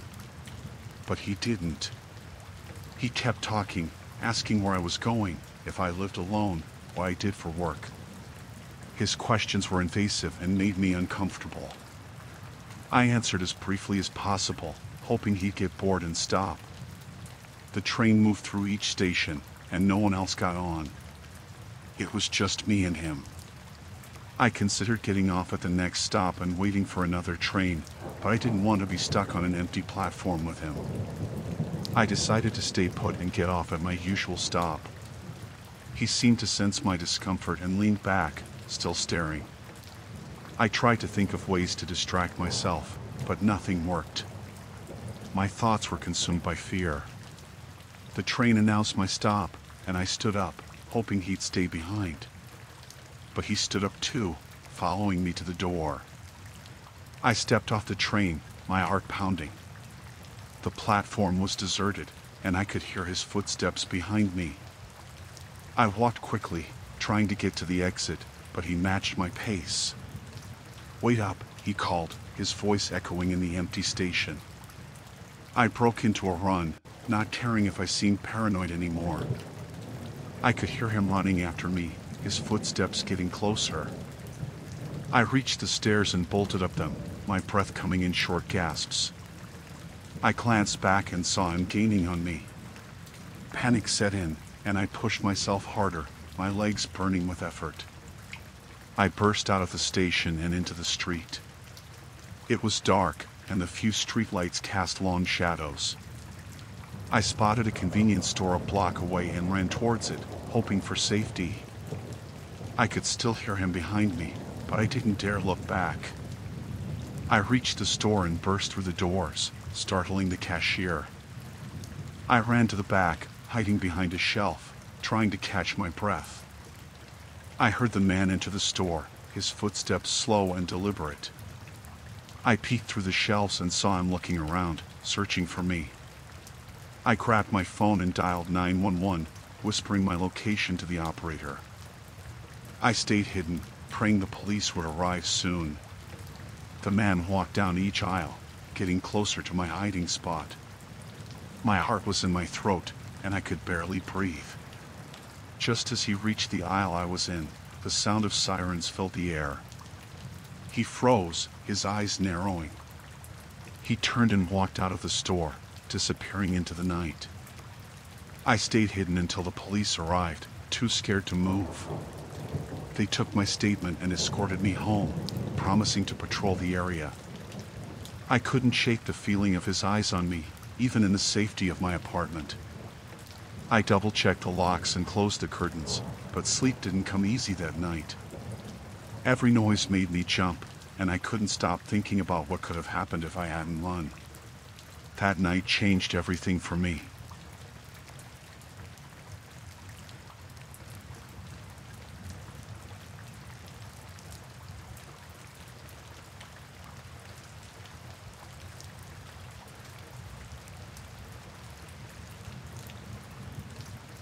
I rented a cabin in the woods to finish my book.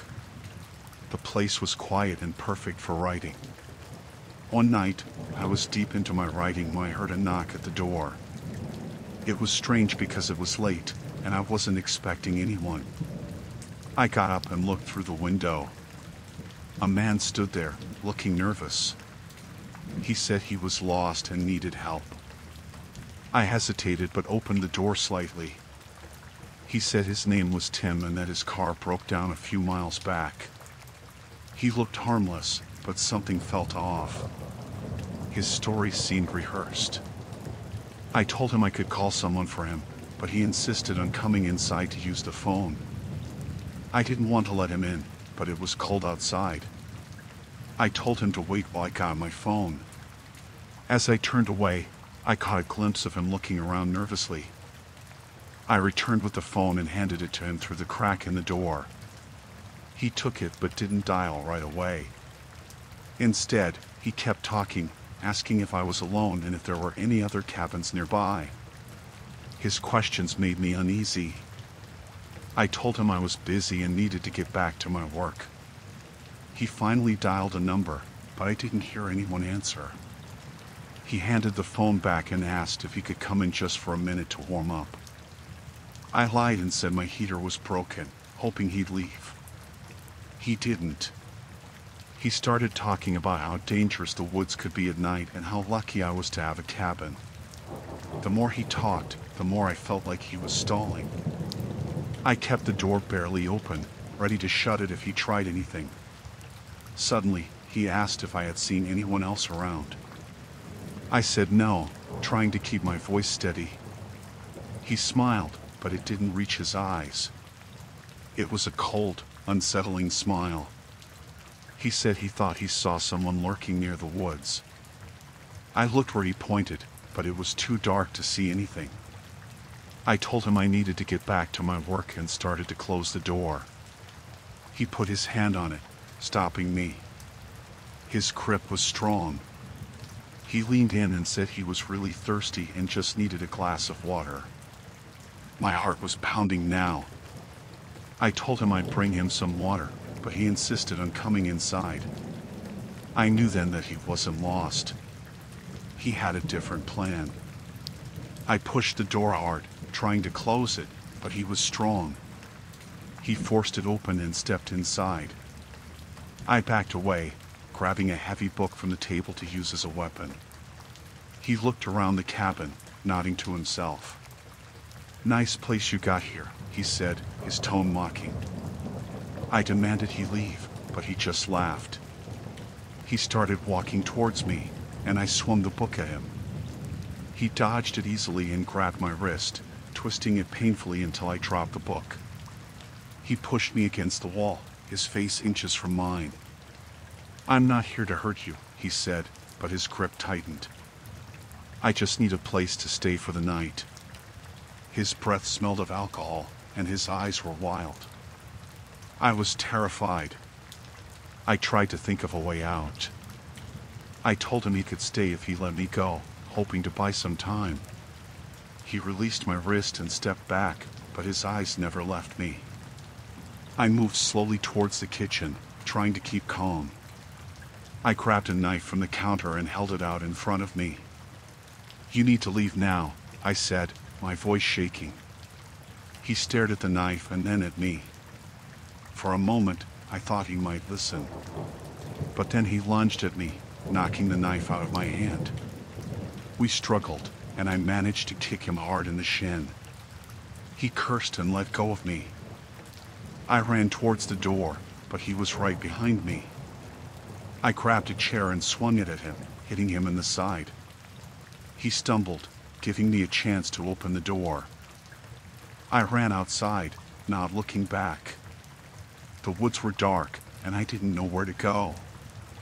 I could hear him yelling behind me, his footsteps getting closer. I ran as fast as I could, my heart pounding in my ears. I saw a light in the distance and headed towards it. It was another cabin. I banged on the door, praying someone would answer. A man opened it, and I rushed inside, locking the door behind me. I explained what happened, and he called the police. They arrived quickly and found the stranger hiding near my cabin. He was arrested, and I was safe, but the experience left me shaken. I couldn't stay in the cabin after that. I packed my things and left.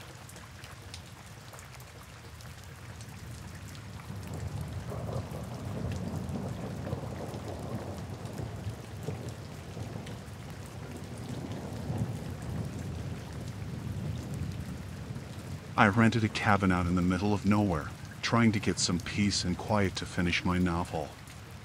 It was supposed to be a perfect escape. The place was cozy but isolated, surrounded by dense forest. I thought it would be ideal. Little did I know, my idea of peace was about to be shattered.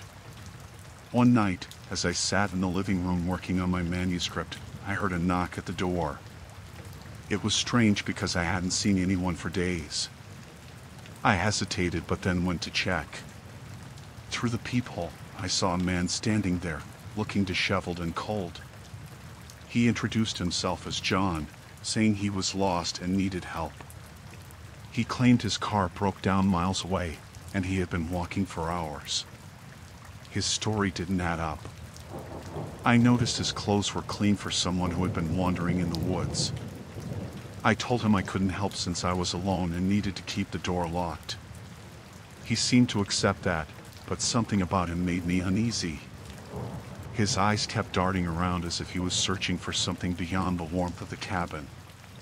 After he left, I went back to work, but I couldn't shake the feeling that something was wrong.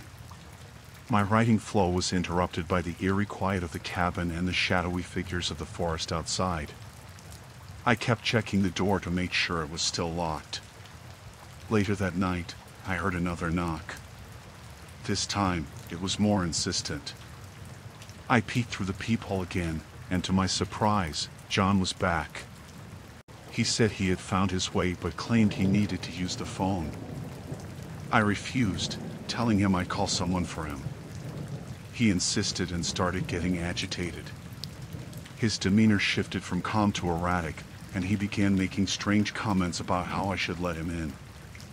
I didn't open the door but watched as he paced outside, mumbling to himself. Feeling more alarmed, I decided to call the local police.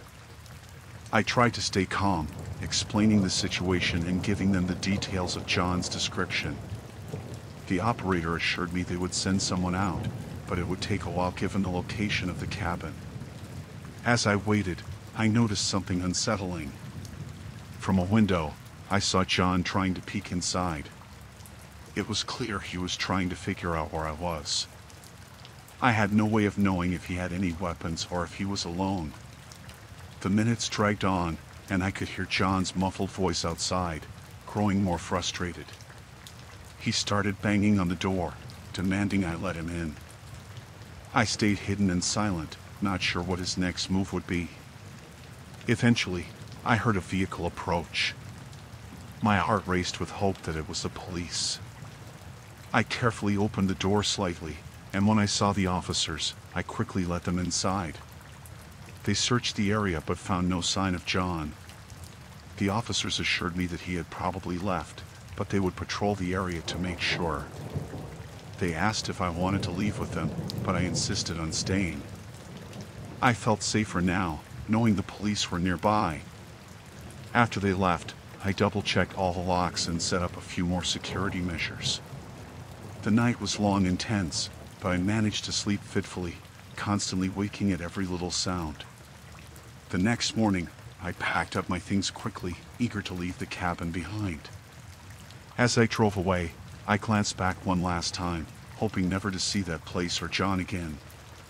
The isolation and fear had turned what was supposed to be a peaceful retreat into a nightmare. I still think about that night. The way John's story kept changing, the anger in his voice, it all felt like a warning. It made me realize how quickly a quiet escape can become a terrifying ordeal.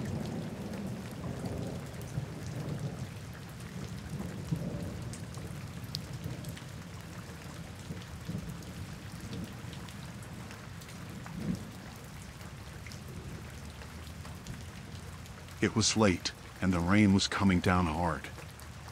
I could barely see the road through my windshield. My gas gauge was almost on empty, so I pulled into the first gas station I saw. It was nearly deserted, just one other car parked under the awning.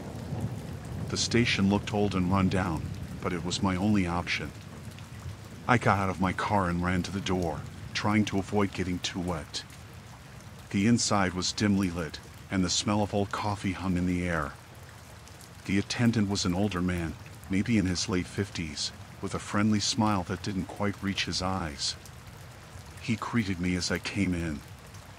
"Rough night, huh?" he said, his voice gravelly.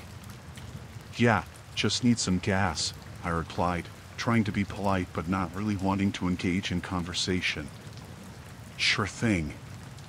Pumps on. Pay when you're done." I nodded and headed back out to fill up my car. The rain was relentless, soaking me in seconds. I hurried back inside once the tank was full. I handed the man a 20 and waited for my change. As he fiddled with the cash register, I glanced around. The place was cluttered with old magazines, dusty shelves, and a faint hum of fluorescent lights. It gave me an uneasy feeling. Then, I heard the sound of a lock clicking. I looked over and saw the attendant turning the key in the front door. My stomach dropped. "What are you doing?" I asked, trying to keep my voice steady. "Just locking up for the night," he said, but his tone was different now. Less friendly. More menacing. "I need to go," I said, moving toward the door. He stepped in front of me, blocking my way. "I don't think so," he said. "Why don't you stay a while? We can have a little chat." Panic surged through me. I backed away, looking for another way out. The windows were barred, and there was only one other door behind the counter. I had to think fast. "Please, I just want to leave," I pleaded, hoping to reason with him. He shook his head slowly, a creepy smile spreading across his face. "You're not going anywhere." I glanced at the counter, looking for anything I could use as a weapon. There was a metal coffee pot within reach. I grabbed it and swung it at him. It hit his arm, and he stumbled back, cursing. I took my chance and bolted for the door behind the counter. I pushed through and found myself in a small storage room. Boxes were piled high, and there was a faint smell of mildew. I frantically searched for another exit, but there was none. Footsteps approached, and I knew I didn't have much time. I spotted a metal shelf and shoved it against the door, hoping it would buy me some time. The door rattled as he tried to push it open. I could hear him shouting, but I couldn't make out the words. My heart was pounding in my chest. I had to find a way out. I spotted a small window high up on the wall. It was my only chance. I climbed onto a stack of boxes and pushed at the window. It was stuck, but I used all my strength to force it open. The gap was small, but I managed to squeeze through. I dropped to the ground outside, the rain still pouring down. I didn't stop to catch my breath. I ran to my car, fumbling with my keys. My hands were shaking so badly I could barely get the key in the lock. I finally got the door open and jumped inside, locking the doors behind me. I started the car and peeled out of the gas station, my tires skidding on the wet pavement. In the rearview mirror, I saw the attendant standing in the doorway, watching me with that same eerie smile. I didn't stop driving until I reached a busy highway. My heart was still racing, and I felt like I might be sick. I pulled over at a well-lit rest stop and called the police. I told them everything, but I didn't know if they would find him. I just wanted to get as far away from that place as possible. The rest of the drive was a blur. I kept checking my mirrors, half expecting to see that old sedan following me. When I finally got home, I locked every door and window and sat in the dark, trying to calm down. I don't know what that man's plans were, and I don't want to find out. All I know is that I'll never stop at a deserted gas station again.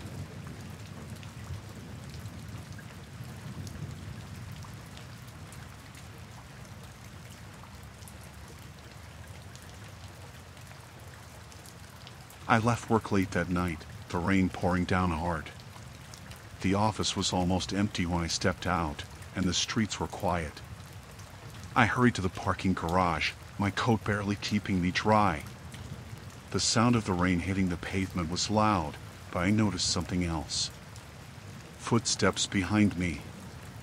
I glanced back and saw a figure, just a shadow in the dim light. I quickened my pace, my heart starting to race.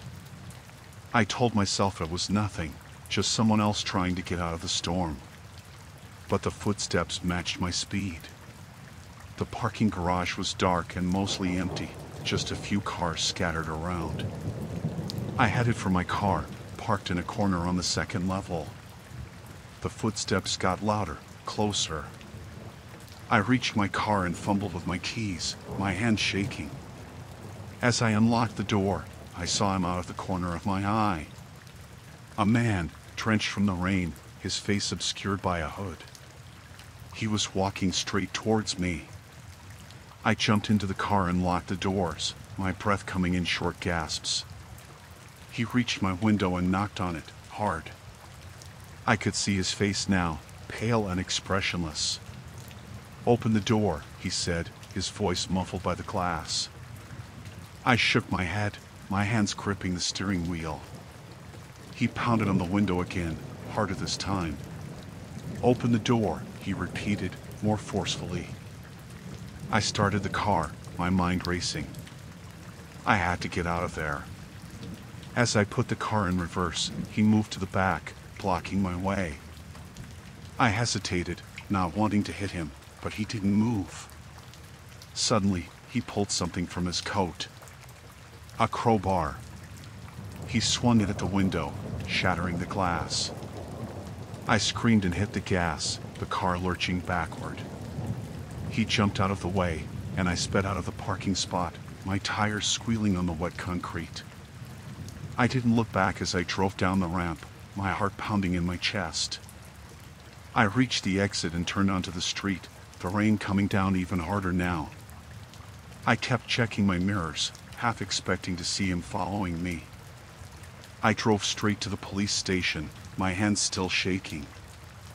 I ran inside and told them everything. They took my statement and sent a patrol car to the garage, but they didn't find him. They said they would keep an eye out, but I knew he was gone. I went home that night, but I couldn't sleep.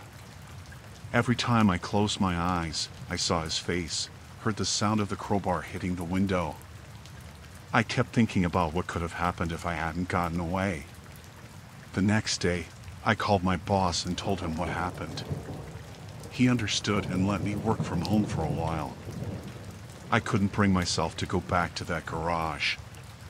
I started taking extra precautions, always looking over my shoulder, always making sure I wasn't being followed.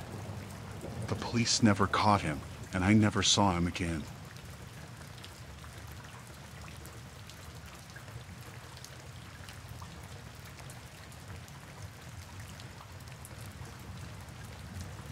It was pouring rain that night, the kind of rain that makes it hard to see even with the wipers on full speed. I was driving back home from my mom's place with my daughter, Lily, in the back seat. The road was slick, and the wind was howling through the trees lining the narrow road. We were about 10 miles from home when the car suddenly skidded. I tried to correct the steering, but it was too late. The car slid off the road and into a ditch, sinking into the mud with a sickening thud. Lily was scared but unhurt, thank God. I tried to drive out, but the tires just spun in the mud. I reached for my phone to call for help, but there was no signal. I told Lily to stay in the car while I checked if there was any way to get the car moving. As I stepped out, the rain drenched me instantly. The mud was thick and sticky, clinging to my shoes with every step. I was inspecting the tires when I saw headlights approaching. A wave of relief washed over me. Maybe they could help pull us out. The car stopped, and a man stepped out. He was tall and had a hood pulled over his head, making it hard to see his face. "Need some help?" he called out over the sound of the rain. "Yes, please," I replied. "My car's stuck in the mud. Can you help us?" He walked over, and as he got closer, I felt a strange sense of unease. There was something off about him, something I couldn't quite put my finger on. But I was desperate. "I have a rope in my truck," he said. "I can pull you out." He went back to his truck, and I turned to check on Lily. She was watching from the back seat, her wide eyes filled with worry. I tried to smile reassuringly, but I couldn't shake the uneasy feeling. The man came back with a rope and started attaching it to the front of my car. He worked in silence, his movements quick and precise. Once he was done, he got back into his truck and started pulling. The car lurched forward, but it didn't budge much. The mud was too deep. He got out of the truck again and walked over. "It's not working," he said, his tone flat. "We'll need to try something else." I nodded, unsure of what to say. He walked closer, and I noticed a glint in his eyes that sent a chill down my spine. "Why don't you and the kid come wait in my truck? It's warm and dry." Something about his suggestion set off alarm bells in my head. "No, we're fine," I said quickly. "We'll stay here." His expression darkened. "It's not safe out here," he insisted, stepping closer. "You need to come with me." I took a step back, my heart pounding. "No, thank you," I repeated, trying to keep my voice steady. "We'll be fine." He grabbed my arm, his grip tight and painful. "I'm not asking," he growled. "You're coming with me." Panic surged through me. I twisted out of his grip and ran to the car, locking the doors behind me. Lily was crying, and I tried to calm her down while fumbling for my phone. Still no signal. The man was pounding on the window now, shouting for me to open the door. I ignored him and started the car, hoping against hope that we could somehow get free. The tires spun uselessly, and I felt tears of frustration and fear welling up. Then, a miracle. Another set of headlights appeared down the road. The man stopped pounding and turned to face the new car. I honked the horn desperately, hoping to get their attention. The car stopped, and two men got out. They looked from me to the man and seemed to understand the situation immediately. "Is there a problem here?" one of them called out. The man backed away from the window, muttering something under his breath. He glanced at me one last time, his eyes full of anger, before walking back to his truck. He drove off without another word. The two men walked over to my car. "Are you okay?" one of them asked. I nodded, still shaken. "Yes, thank you." He was trying to get us to go with him. They looked at each other and then back at me. "Let's get you out of here," the other man said. They hooked up their truck to my car and managed to pull it free from the mud. Once we were back on the road, I thanked them repeatedly. They offered to follow us home to make sure we got there safely, and I gratefully accepted. Lily was still scared, but I promised her we were safe now. We made it home without any further incidents. I never found out who that man was or what he wanted, but I'm grateful to those two men who showed up when they did.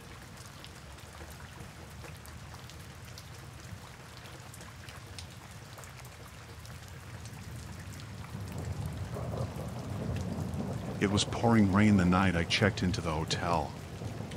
I had been driving for hours, and the storm made the roads too dangerous to continue. The hotel looked pretty standard, nothing fancy, but it was dry and had a bed, which was all I needed. I walked to the front desk, dripping wet, and rang the bell. The night receptionist appeared almost instantly, as if he had been waiting just out of sight. He was a tall, thin man with pale skin and dark hair. His name tag read Ethan. There was something off about the way he smiled at me, but I was too tired to think much of it. He asked for my name and ID, which I handed over. He typed my information into the computer, then looked up at me and said, "Jenna, right? Here for one night?" I nodded, thinking it was normal for him to know since I just gave him my ID. He handed me the key card and told me my room number. "If you need anything, just call the front desk," he said with that same unsettling smile. I thanked him and made my way to the elevator. When I got to my room, I felt a little uneasy, but I chalked it up to exhaustion and the creepy vibe from the receptionist. The room was fine, clean and simple. I took a hot shower to warm up and climbed into bed. As I was drifting off, I thought I heard footsteps outside my door, but when I listened closer, there was nothing. I figured it was just other guests walking by. In the middle of the night, I woke up suddenly. I couldn't figure out why at first. Then, I heard it, a faint clicking sound, like a door closing quietly. My heart started pounding. I lay still, straining to hear more. There were soft footsteps, moving slowly away from my room. I told myself it was just my imagination, or maybe someone going back to their room. The next morning, I felt uneasy. I couldn't shake the feeling that something was wrong. I went down to the lobby for breakfast and saw Ethan at the front desk. He smiled at me and said, "Good morning, Jenna. Did you sleep well?" His knowing smile made me feel exposed, like he knew something I didn't. I brushed it off and spent the day out, trying to forget about it. When I returned that night, Ethan was still there. He greeted me with that same unsettling smile. "Back already? How was your day?" I mumbled something polite and hurried to the elevator. That night, I locked the door and put a chair against it for good measure. I felt silly but safer. As I lay in bed, I couldn't sleep. Every little noise made me jump. Around 2 a.m., I heard it again, the soft click of a door and quiet footsteps. My heart raced. I held my breath, listening. The footsteps stopped right outside my door. I wanted to get up and check, but I was frozen with fear. Minutes felt like hours. Eventually, the footsteps moved away, and I heard the faint click of a door closing again. I stayed awake the rest of the night, terrified. In the morning, I went down to check out. Ethan was there, smiling. "Leaving already?" he asked. I nodded, not wanting to engage. As I handed over the key card, he said, "I hope you had a restful stay, Jenna." His smile sent chills down my spine. As I walked out to my car, I noticed a small piece of paper tucked under the windshield wiper. It was a note, written in neat handwriting. "I hope you come back soon." No signature, but I knew it was from Ethan. I got in my car and drove away as fast as I could. I didn't stop until I was miles away from that hotel.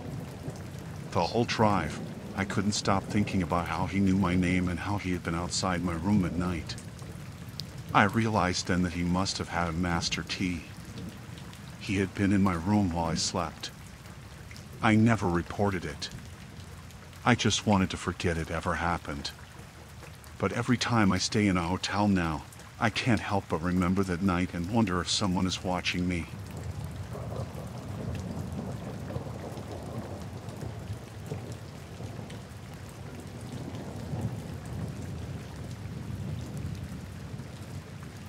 Last month, I stayed at a hotel for a work conference. I checked in late and was exhausted, so I went straight to bed. The room was quiet, and I fell asleep quickly. In the middle of the night, I woke up suddenly. I heard something unusual, a faint rustling noise. I turned on the lamp next to my bed and noticed something alarming.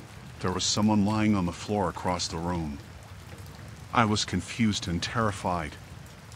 I jumped out of bed and moved closer, trying to make sense of what I was seeing. The stranger looked disheveled and seemed to be sleeping soundly. I could barely make out his features in the dim light, but he was definitely not someone I recognized. I checked the door. It was still locked. I didn't know how he got in. Panicking, I shook him awake. He groggily opened his eyes and looked at me, startled. "What are you doing in my room?" I demanded. He seemed disoriented and mumbled something about being in the wrong room. I didn't believe him for a second. I demanded that he get up and leave. As he stumbled to his feet, I noticed he had a key card in his hand. It was a master key card, the kind that can open any door in the hotel. My mind raced. How did he get that? I told him to leave and followed him out of the room, keeping a safe distance. He didn't argue and quickly went down the hall and disappeared into the stairwell. Shaking, I went to the front desk to report what had happened. The night clerk, a young man named Tom, listened to my story with a forced expression of concern. When I mentioned the master key card, his face went pale. He assured me someone would investigate it, but his demeanor seemed off. I decided to investigate myself. I returned to my room and looked through the small drawer where the hotel's guest information was kept. I found an old list of employees and their duties.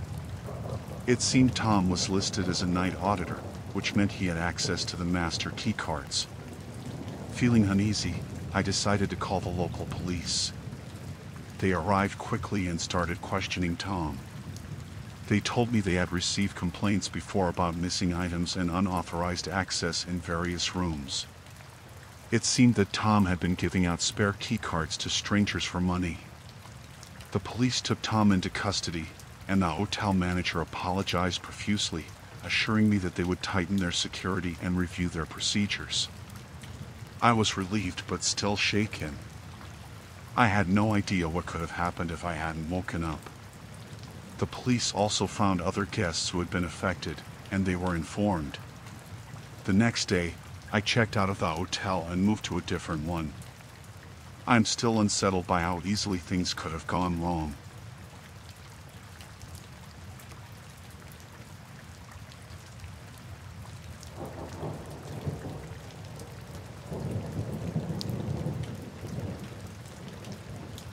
I had checked into a motel for the night, a small place off the highway, nothing fancy. I just needed a place to rest. The walls were thin, and I could hear murmurs from the room next door. At first, I thought it was just a normal conversation, but then I caught snippets that made my blood run cold. They were talking about something big, something illegal. I heard them mention names I recognized from the news, high-profile criminals. My heart started pounding. I tried to ignore it, telling myself it was none of my business.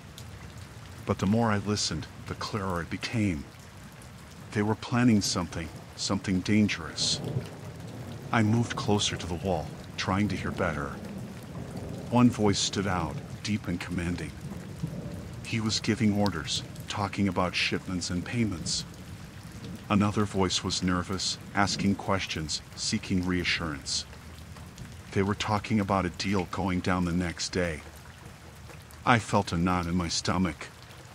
Suddenly, there was a loud bang, and I jumped back. The room next door fell silent. I held my breath, hoping they hadn't heard me.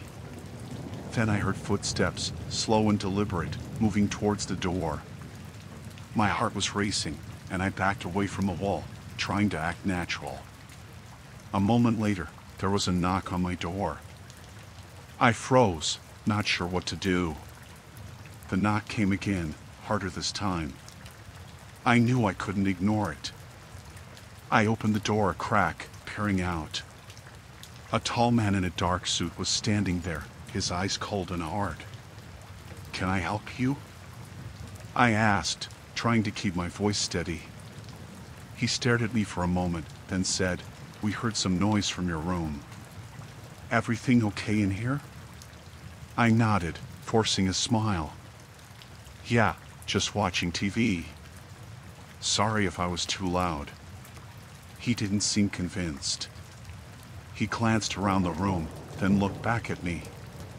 Keep it down, he said, then turned and walked away. I closed the door, my hands shaking. I knew I had to get out of there. I quickly packed my things, trying to be as quiet as possible. I didn't want to draw any more attention to myself. I could still hear them talking next door, but now their voices were lower, more guarded. I slipped out of my room and headed for the stairs, my heart pounding in my chest. As I reached the lobby, I saw the man in the suit talking to the desk clerk. I ducked behind a pillar, trying to stay out of sight. I could hear them talking about me, describing my appearance. They knew I had heard them, and they weren't going to let me leave. I knew I had to get to my car and get out of there. I waited until the man in the suit walked away, then I made a run for it. The rain was pouring down, and I slipped on the wet pavement, but I didn't stop.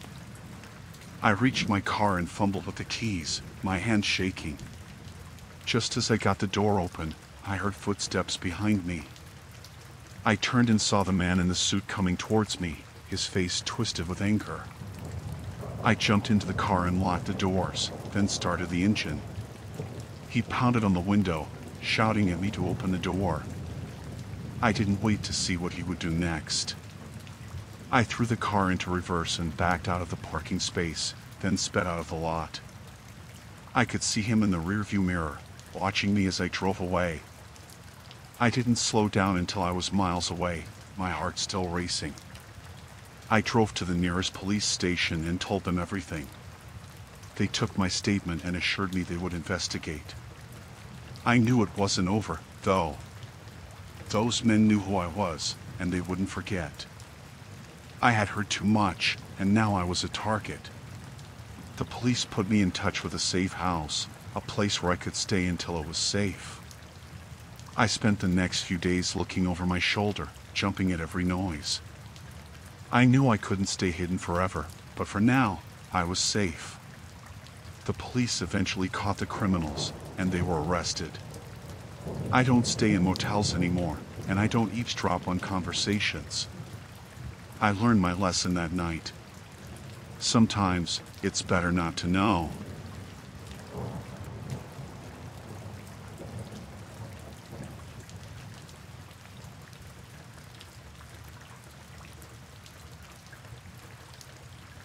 I was staying at a hotel with my friend, Sarah.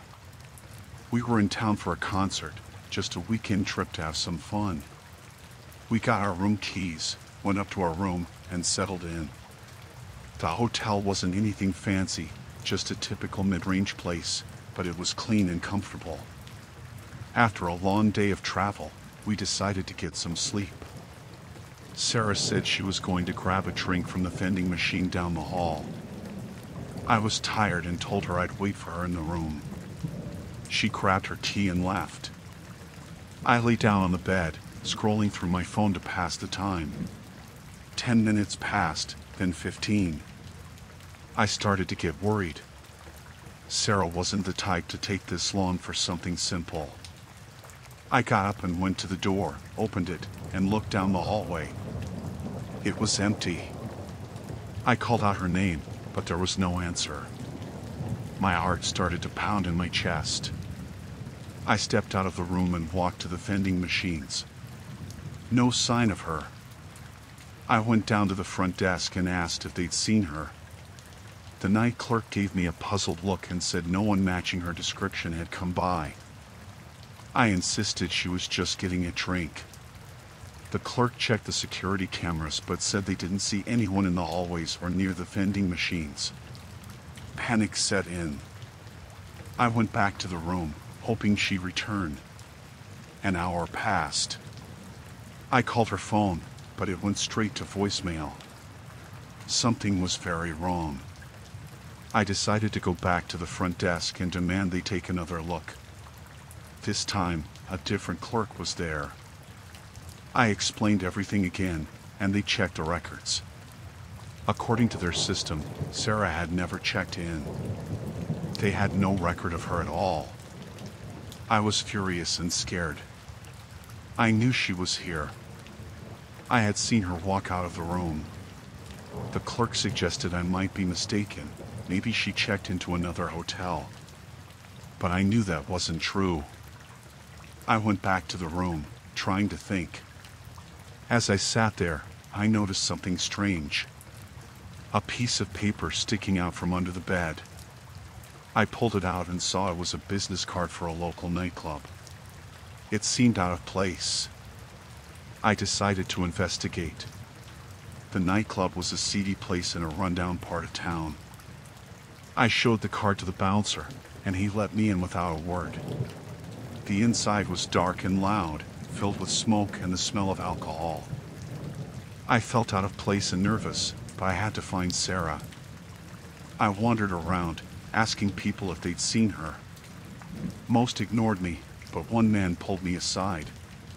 He said he saw a girl matching her description with a group of men. He told me they were part of a trafficking ring operating out of the hotel. My blood ran cold.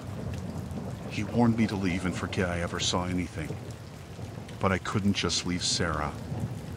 I went back to the hotel, my mind racing. I needed a plan. I couldn't trust the staff, and I couldn't call the police without proof. I decided to check the basement, thinking maybe there was more to this place. I found a door marked employees only and managed to slip inside when no one was looking. The basement was dark and damp, filled with storage boxes and cleaning supplies. I carefully made my way through, trying not to make any noise. At the far end, I saw a door slightly ajar with light spilling out. I crept closer and peeked inside. My heart nearly stopped. There were several men inside, talking in hushed tones. I saw Sarah, tied to a chair, looking terrified. I knew I had to act fast. I quietly backed away and looked for something to use as a weapon. I found a heavy metal pipe and gripped it tightly. I waited for the right moment, then burst into the room, swinging the pipe with all my strength. I caught one of the men off guard, knocking him to the ground. The others turned to me, shocked. I yelled at Sarah to run. She struggled to her feet, and I fought off the men as best I could. We managed to escape the room and run back upstairs. We burst out of the basement and into the lobby. I screamed for help, and this time, a few guests took notice.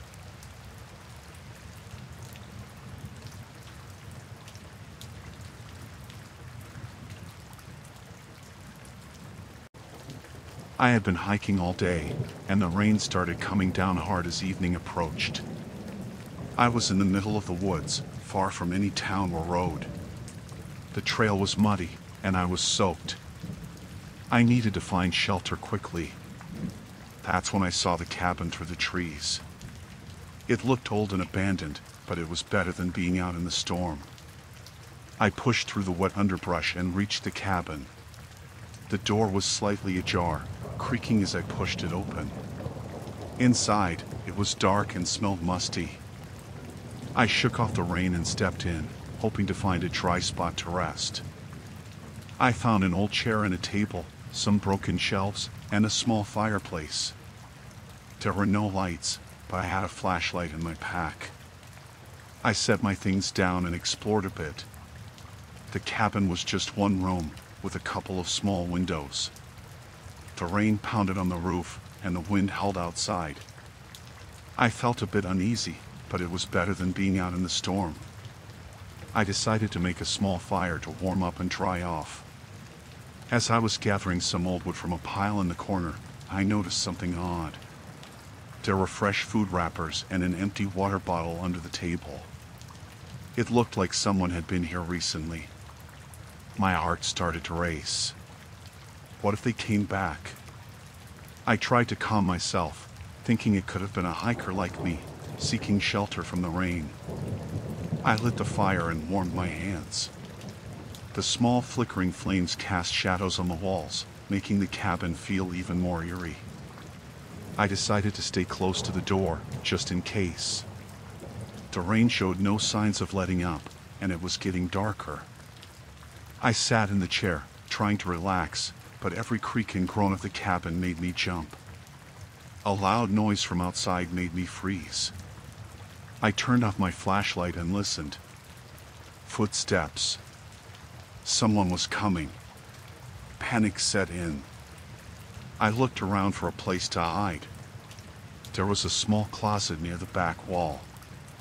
I grabbed my things and slipped inside, closing the door as quietly as I could. I could hear voices now, muffled by the rain. 2 men, talking and laughing. The door creaked open, and I held my breath. They stomped inside, shaking off the rain. I peeked through a crack in the closet door and saw them clearly. They were big, rough-looking men, and they carried guns. They started talking about a deal, something about money in a meeting place. My heart pounded in my chest. These weren't just hikers. They were criminals. I was trapped in their hideout, and they had no idea I was there. I needed to get out, but how? One of the men walked over to the fireplace, noticing the warm embers. "Someone's been here," he said, his voice gruff. My stomach dropped. They knew. I tried to stay as still and quiet as possible, but my mind was racing. What would they do if they found me? The other man cursed and started looking around. I could hear them opening drawers and moving things. They were getting closer to the closet. I pressed myself against the back wall, praying they wouldn't find me. The door handle turned, and I held my breath. The door swung open, and I saw the man's face. He froze for a second, then his eyes widened. "What the hell?" he shouted, reaching for me. I didn't think, just acted. I shoved past him, knocking him off balance, and ran for the door. The other man shouted and lunged at me, but I ducked and sprinted out into the rain. I didn't look back. I just ran. The rain was blinding, and the forest was dark, but I kept going. I could hear them behind me, crashing through the trees, shouting. My lungs burned, and my legs felt like they would give out, but I didn't stop. I needed to find help, get away from them. I stumbled down a hill, slipping in the mud, and crashed into a stream. The cold water shocked me, but I kept going, following the stream, hoping it would lead me to safety. The sounds of pursuit grew fainter, and I risked a glance back. They weren't there. I kept moving, more carefully now, trying to stay hidden. The stream led to a dirt road, and I followed it, praying for a car or a house, anything. After what felt like hours, I saw headlights. I waved frantically, and the car stopped. It was a ranger. I told him everything, barely able to speak from exhaustion and fear.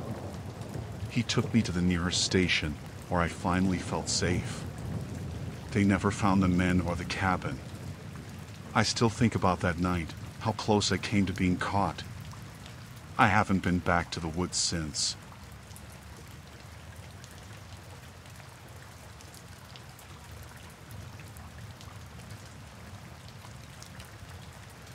I took a seat at a table near the back, away from the few people inside. I pulled out my phone and started scrolling through some messages. I wasn't paying much attention when 2 men walked in. They didn't look any different from the usual late-night crowd, so I didn't think much of it. They took a seat at the booth behind me, and I could hear them talking in low voices. I wasn't trying to eavesdrop, but their conversation caught my attention. "Everything's set for tomorrow night," one of them said.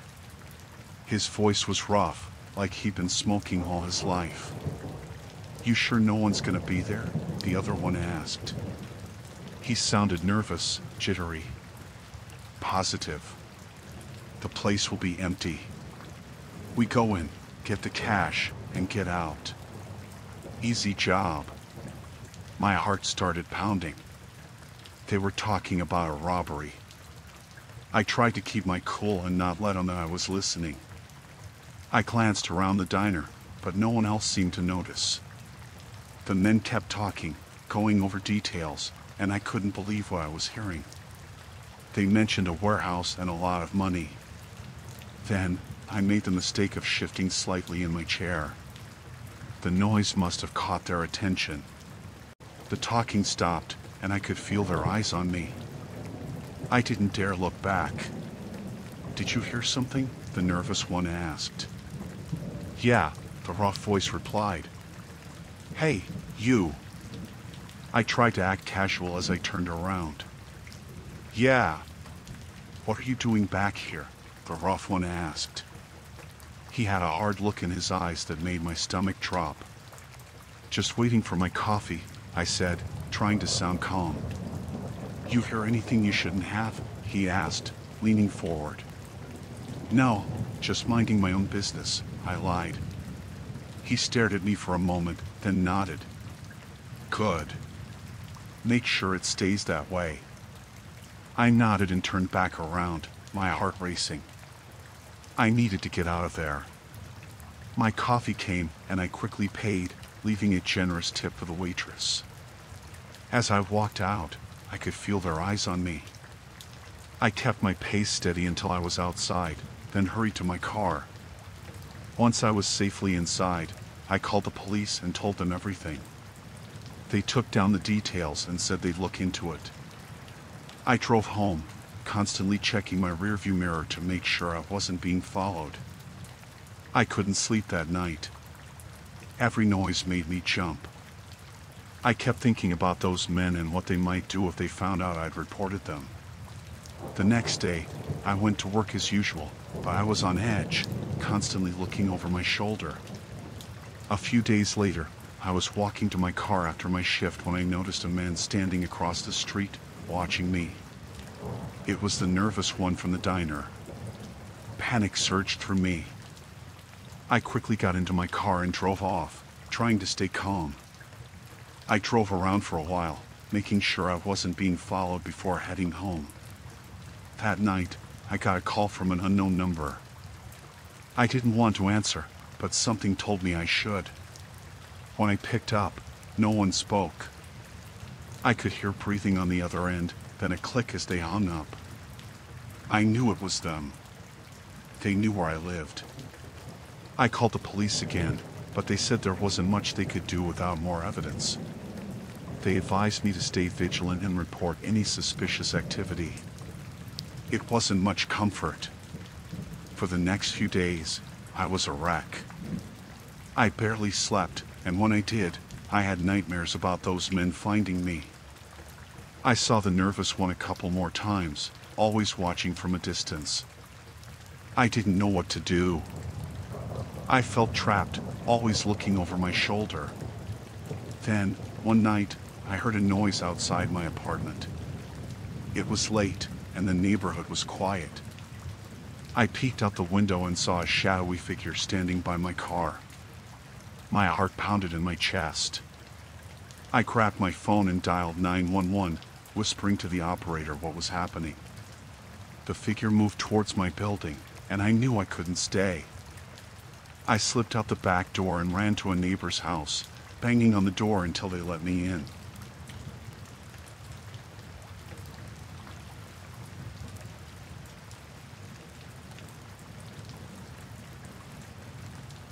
I was traveling alone for a work conference, staying in a mid-range hotel that seemed nice enough. My flight was delayed, so I arrived late, checked in, and headed straight to my room. I was exhausted and just wanted to get some sleep. The next morning, I unpacked my suitcase, setting my clothes and toiletries around the room. Everything seemed fine. After a full day of meetings, I returned to my room, looking forward to a quiet evening. But when I walked in, my suitcase was gone. I searched everywhere, thinking maybe I moved it and forgot. The room was small, and it quickly became clear it wasn't there. I went down to the front desk to report it missing. The woman at the desk, Alice, seemed genuinely concerned at first. She asked if I might have left it somewhere else. I explained I had unpacked it in my room that morning. She assured me they would look into it and suggested I might have just misplaced it. That was frustrating. How could I misplace a whole suitcase? I went back to my room, trying to stay calm. I had valuables in that suitcase, my laptop, some jewelry, and important documents for the conference. A few hours later, Alice called to say they hadn't found anything but would keep searching. She suggested I might have left it in a conference room or maybe the hotel bar.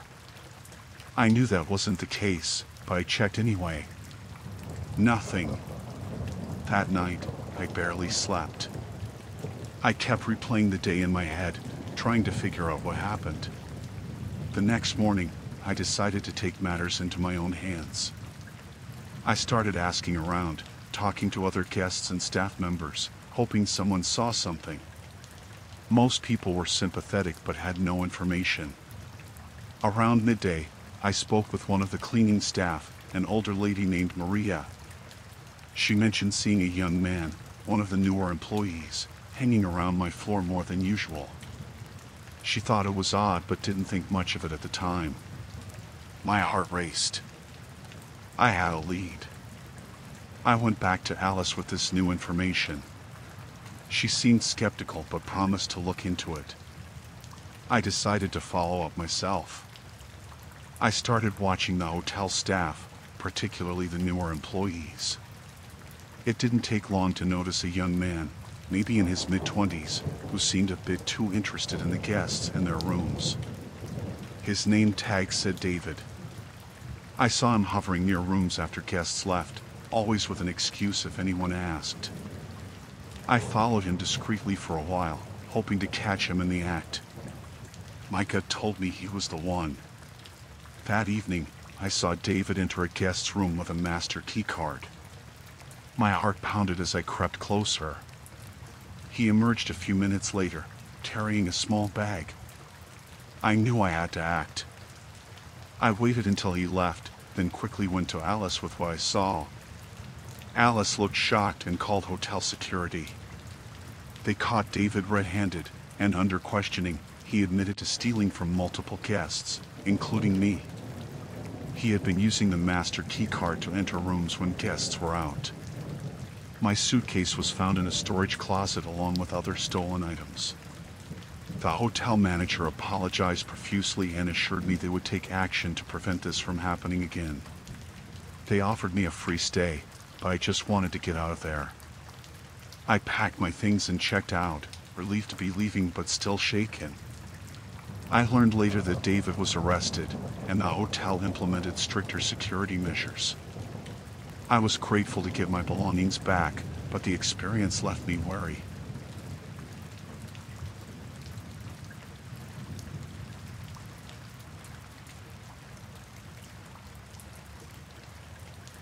I arrived at the Airbnb late, the rain pouring down in sheets.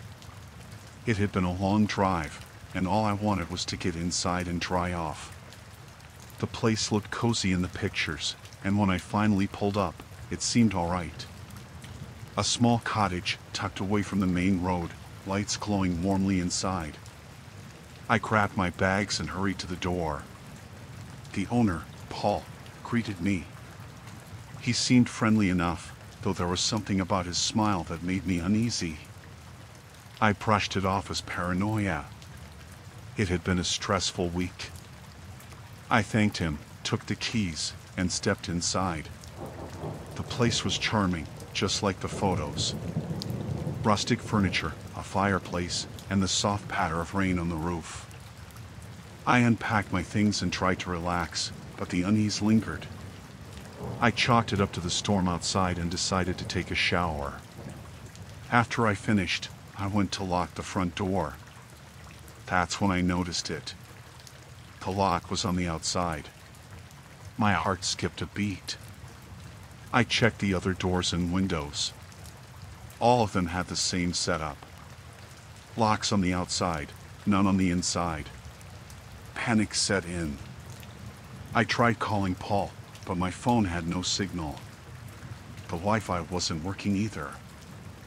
I felt trapped. The rain pounded harder, and the wind howled through the trees. I needed to think. I needed to find a way out without letting him know I was onto him. I remembered seeing a small window in the bathroom that might be big enough to crawl through. Quietly, I made my way there. I tried opening it, but it was painted shut. I started to panic again, but I knew I had to stay calm. I looked around for something to break the glass. There was a heavy candle holder on the sink. I grabbed it and, with a silent prayer, swung it at the window. The glass shattered, and I froze, listening for any signs that Paul had heard. Nothing. I cleared away the shards and tried to squeeze through. It was a tight fit, but I managed to get my upper body out. That's when I heard footsteps. I scrambled, pushing myself the rest of the way out. I fell into the mud outside, the rain soaking me instantly. I didn't have time to think about it. I got up and ran.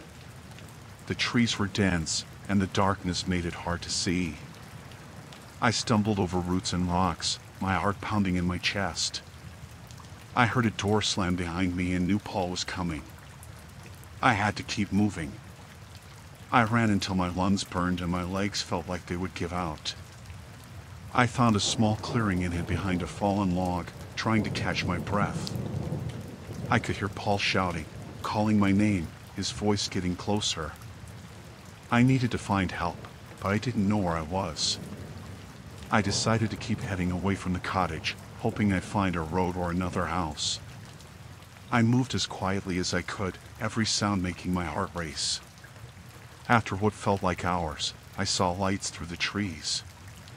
A house. I crept closer, praying someone was home. I reached the edge of the yard and saw a car in the driveway.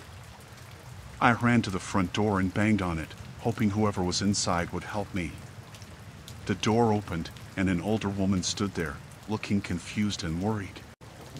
I tried to explain what happened, but I was out of breath and soaking wet. She let me in and called the police. I could hear Paul's shouts in the distance, but I knew I was safe now. The police arrived quickly, and I told them everything.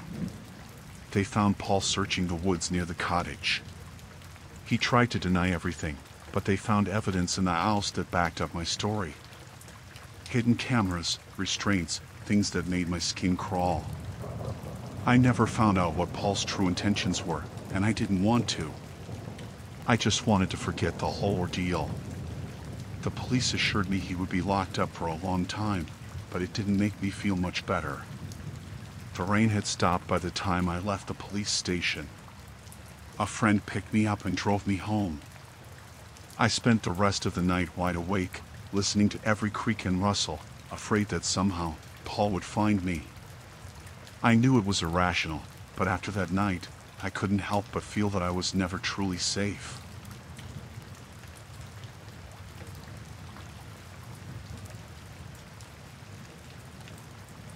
I recently stayed at a hotel while on a business trip. It was a last-minute booking, and the place seemed decent enough. When I checked in, everything seemed normal. The front desk clerk was friendly, and my room was clean. I settled in and decided to relax after a long drive. That night, I noticed something odd. The carpet in the corner of my room seemed uneven. It looked like there was a slight bulge under it. Out of curiosity, I lifted the corner of the carpet and saw what looked like a small latch. It was rusted and old, but it was definitely a latch. My heart raced as I tried to figure out what it was. After a few moments of hesitation, I decided to open it. To my surprise, there was a trapdoor underneath. It was heavy, but I managed to lift it with some effort. Underneath was a narrow, dark passageway. The thought of a hidden tunnel was unsettling, but my curiosity got the better of me. I grabbed my flashlight from my bag and decided to explore. The tunnel was cramped and musty. It seemed to stretch on for a while. As I walked, the air grew cooler, and the sound of my footsteps echoed eerily. I noticed that the walls were lined with old, dirty bricks. The tunnel seemed to lead deeper underground. After what felt like an eternity, I reached a fork in the tunnel. I chose the left path, which led to a small, dimly lit room. The room was cluttered with old furniture, filing cabinets, and boxes. There were also several security monitors displaying various areas of the hotel. My blood ran cold when I realized what I was looking at. The cameras were showing live feeds of different parts of the hotel, including my own room. Panic set in. I quickly turned back and retraced my steps, trying to stay calm. As I moved, I heard voices coming from deeper within the tunnels. I recognized the voices from earlier when I had passed by the front desk. They sounded like they were coming from a group of men discussing something in low tones. I made my way back to the trapdoor and pulled it open. I climbed out and put the carpet back in place, trying to make it look like nothing had happened. My heart was pounding, and I was terrified. I had to get out of that hotel as quickly as possible. I grabbed my phone and dialed the police. I told them everything I had seen and heard. They arrived within minutes and took over. They went into the tunnel while I waited outside with a sense of dread. After a while, they came back and confirmed my worst fears. The tunnel was part of a network used by criminals for various illegal activities, including unauthorized surveillance and possibly other crimes. The hotel manager was informed, and the entire place was shut down for an investigation. I was given a full refund and promised that the matter would be dealt with. I had to stay in another hotel for the rest of my trip. The experience left me shaken, and I couldn't stop thinking about how easily things could have gone horribly wrong. I'm still not sure how the trapdoor ended up in my room or how long the tunnel had been in use. All I know is that it was a close call.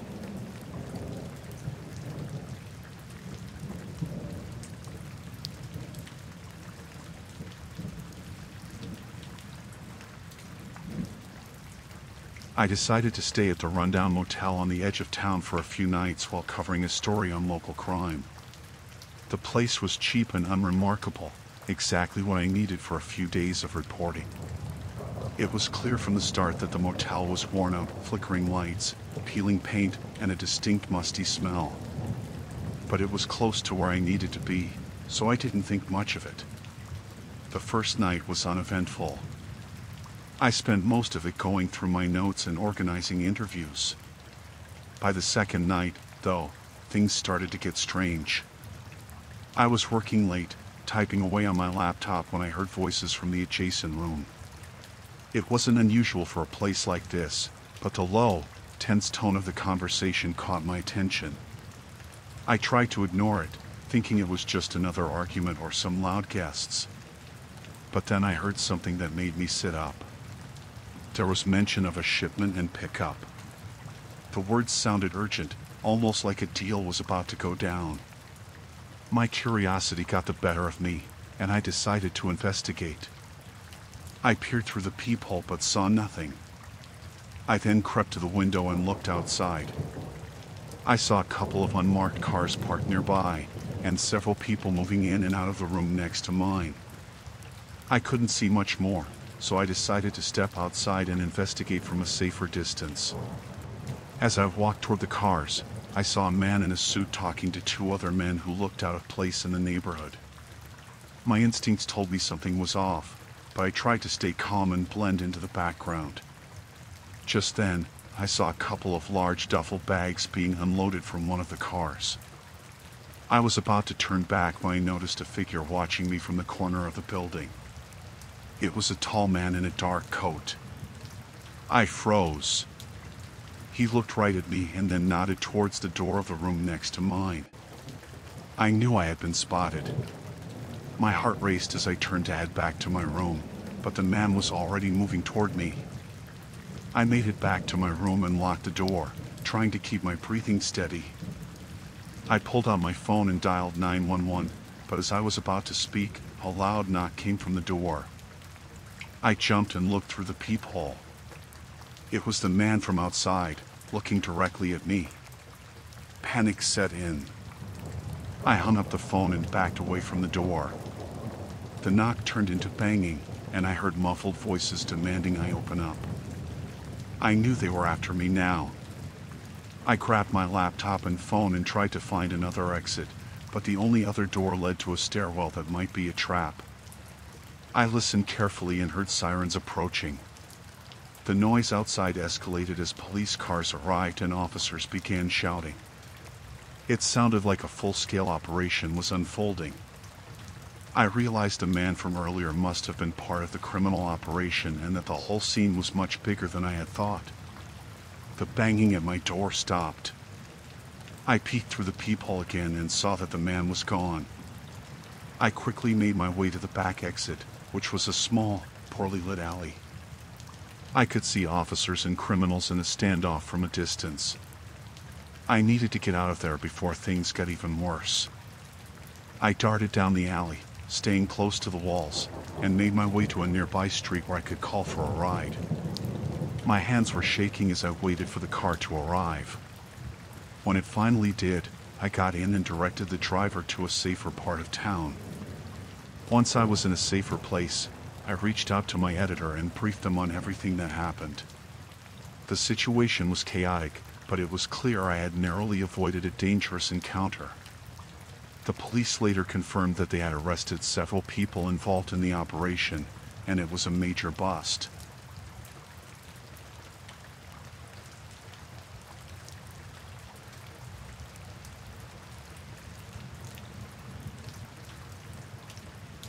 My car broke down last night. It was raining hard, really pouring.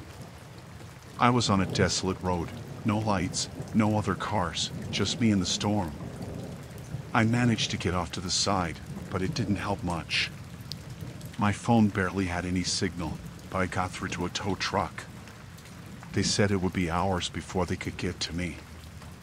I sat there for a while, the rain hammering down on the roof. It was cold, and I was starting to feel the chill. I kept glancing at the phone, hoping the tow truck would somehow show up early. Then, out of nowhere, headlights appeared behind me. A car pulled up, and a man got out, umbrella in hand. He knocked on my window. "Need some help?" he asked. He looked normal enough, middle-aged, dressed for the weather. I hesitated but then rolled down the window a bit. "I've got a tow truck coming," I said. "But it'll be hours." He nodded, looking around. "You can't stay out here in this weather. I can give you a ride to the nearest town. It's just a few miles up the road." I was desperate to get out of the rain, and he seemed genuine. I grabbed my bag and got out, locking the car behind me. He led me to his car, a beat-up old sedan, and opened the passenger door for me. I got in, and he got behind the wheel. As we started driving, I tried to make small talk to ease my nerves. "Thank you for stopping. Not many people would in this weather." He smiled but didn't say much. We drove in silence for a bit, the rain pounding on the roof. After a while, I noticed we weren't heading toward any town. The road was getting narrower and rougher. "Where are we going?" I asked, trying to keep my voice calm. "To a safer place," he said, not looking at me. My heart started to race. "But you said the town was just a few miles away." He didn't respond. I glanced around, looking for anything that might help me. The doors were locked, and the windows wouldn't budge. I kept my hand on my bag, where I had my phone, but there was still no signal. The road got even rougher, and the car slowed down. I saw a clearing up ahead, but no buildings, no lights. Just trees and darkness. He pulled over and turned off the engine. "Why are we stopping here?" I demanded, my voice shaking. He turned to me, his eyes cold. "You'll be safer here," he said, his voice devoid of any warmth. I knew I had to get out. I fumbled with the door handle, but it wouldn't open. He reached over, grabbing my arm. I twisted away, using my other hand to hit the horn, hoping someone would hear. "Stop it," he hissed, trying to pull me back. I kicked out, catching him off guard. He let go for a second, and I managed to unlock the door and tumble out into the rain. I hit the ground hard but got up quickly, running toward the trees. The rain was blinding, and the ground was slippery, but I kept running. I heard him shouting behind me, his footsteps getting closer. My heart was pounding so hard I thought it might burst. I stumbled and fell, getting mud all over me. But I scrambled up and kept going. I couldn't see where I was going, just running blind. I could hear him behind me, but the rain was so loud it was hard to tell how close he was. I saw a light up ahead, faint but real. I pushed myself toward it, my legs burning. It was a cabin, old and run down, but the door was open. I rushed inside and slammed the door shut, locking it. There were no lights inside, just a dim glow from outside. I found a corner and hid, trying to catch my breath.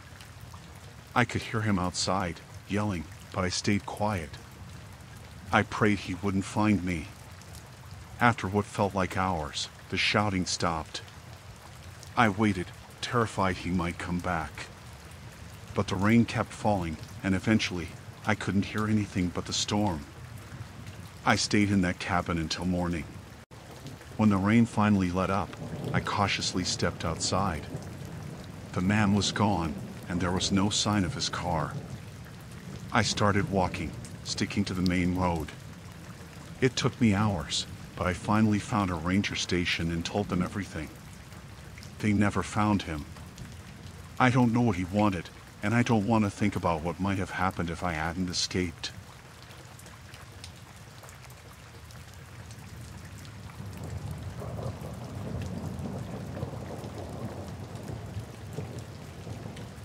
I was driving alone on a long stretch of highway.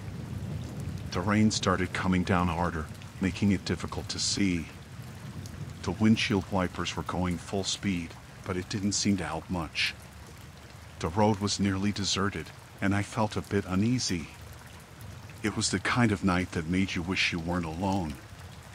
I saw a figure on the side of the road, drenched and holding out a thumb. Normally, I wouldn't pick up a hitchhiker, but the weather was awful, and I felt a pang of sympathy. I pulled over and rolled down the window. "Need a ride?" I asked. He smiled, his face partly hidden by the hood of his jacket. "Yes, please. It's miserable out here." He climbed in, bringing a wave of cold, wet air with him. I turned up the heat and started driving again. We exchanged small talk at first. His name was Mike. He seemed friendly enough, talking about the weather and his bad luck with his car breaking down. I felt more relaxed with him in the car, the company breaking the monotony of the drive. But as the rain got heavier, something in his demeanor changed. His responses became shorter, his tone more serious. I tried to keep the conversation going, but it felt forced. There was a tension in the air that I couldn't quite place. Suddenly, he reached over and locked the car doors. I glanced at him, my heart starting to race. "Why did you do that?" I asked, trying to keep my voice steady. "For safety," he replied, but there was something unsettling in his voice. He turned to face me, his eyes cold and calculating. "Keep driving." Fear gripped me. "What's going on?" I demanded, my voice shaking. He pulled a knife from his jacket and held it up where I could see it. "Just keep driving," he said calmly. "And don't do anything stupid." My mind raced, trying to think of a way out. The rain was pounding on the roof, the road a blur in the headlights. I had to stay calm, had to think. "Where are we going?" I asked, hoping to buy some time. "There's a rest area a few miles up the road." "Pull in there," he ordered. I nodded, trying to keep my breathing steady. The rest area wasn't far, and I had to find a way to escape before we got there. I kept glancing at the road, looking for any opportunity. The rain made it hard to see, but I noticed a small dirt road coming up on the right. Without warning, I yanked the wheel and turned onto the dirt road.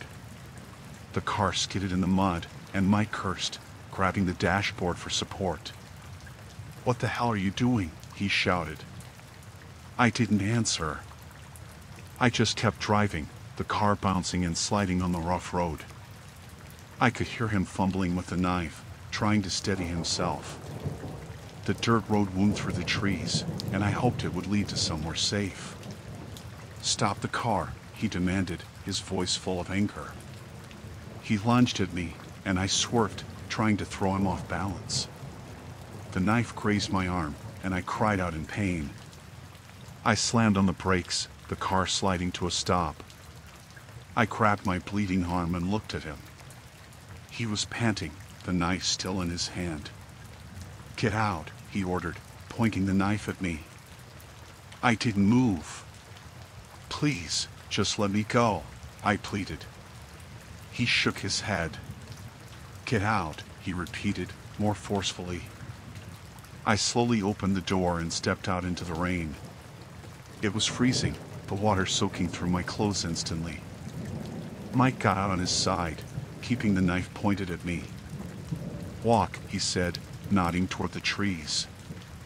I started walking, my mind racing. The rain was so heavy I could barely see a few feet ahead. I had to find a way to escape, to get away from him. He was right behind me, the knife glinting in the dim light. We walked for what felt like hours, the mud sucking at my shoes, the rain relentless. My arm throbbed where he had cut me, and I was starting to feel dizzy. I had to do something, had to find a way to get away. Suddenly, I heard a noise, a rustling in the trees. I stopped, turning to look. Mike grabbed my arm, pulling me forward. "Keep moving," he snapped. But the noise came again, closer this time. It sounded like footsteps. I glanced around, trying to see through the rain.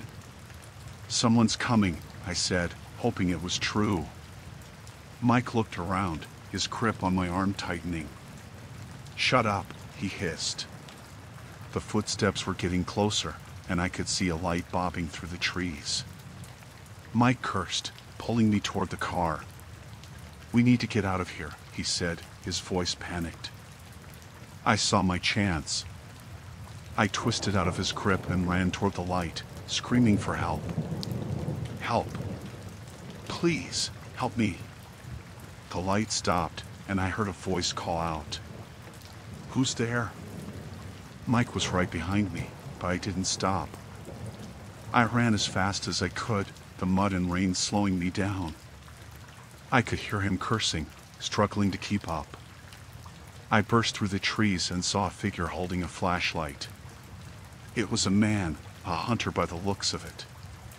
"Help me!" I cried, running toward him. He looked confused for a moment, then saw Mike coming after me. He raised the flashlight, shining it in Mike's face. "What's going on here?" he demanded. Mike stopped, the knife still in his hand. "Just a misunderstanding," he said, trying to sound calm. The hunter wasn't buying it. He raised his rifle, pointing it at Mike. "Drop the knife," he ordered. Mike hesitated, then dropped the knife in the mud. The hunter kept the rifle trained on him, his eyes narrowing. "You okay, miss?" he asked me. I nodded, tears streaming down my face. "Thank you," I whispered. The hunter kept the rifle on Mike as he called the police. They arrived quickly, taking Mike into custody. I was safe, but I knew I would never forget that night, the terror and the rain. I would never pick up a hitchhiker again. Not even for $1 million.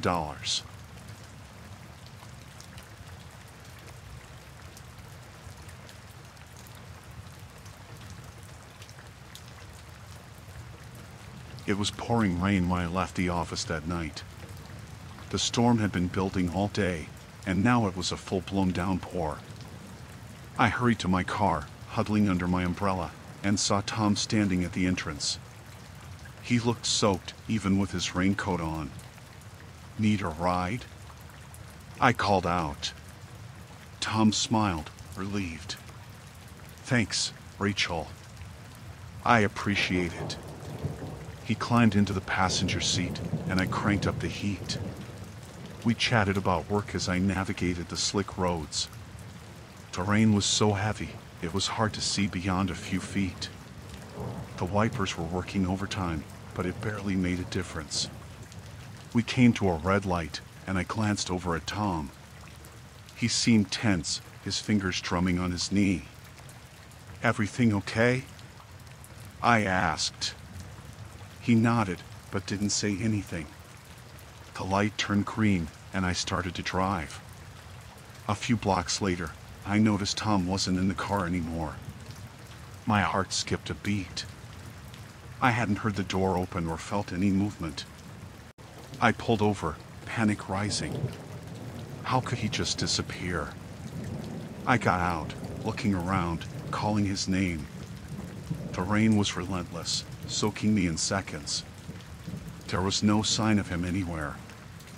I got back in the car, my mind racing. Did he jump out? Why didn't I hear anything? I decided to head back to the office, thinking maybe he had gone back there for some reason. When I arrived, the building was dark and locked up. I knocked on the door, hoping the night guard might have seen something. No answer. I was alone. I drove around the area, circling the blocks near where he vanished, but there was no sign of Tom. Feeling desperate, I called the police. They said they would send someone out to take a report, but their tone made it clear they thought he probably just decided to walk home. I sat in my car, shivering from the cold and the fear. Something was very wrong. I decided to go to Tom's apartment, hoping he might be there. When I got there, his lights were off. I banged on his door, but no one answered. As I turned to leave, a figure stepped out of the shadows. I jumped, recognizing one of Tom's neighbors. He looked at me with a mix of curiosity and concern. "You looking for Tom?" he asked. I nodded. "Have you seen him?" He shook his head. "Not since this morning." "Is something wrong?" I explained what had happened, and he looked even more worried. "Tom's been acting strange lately. He mentioned something about being followed, but I thought he was just stressed from work." The rain kept pounding down as I got back into my car. My phone rang, and I saw it was an unknown number.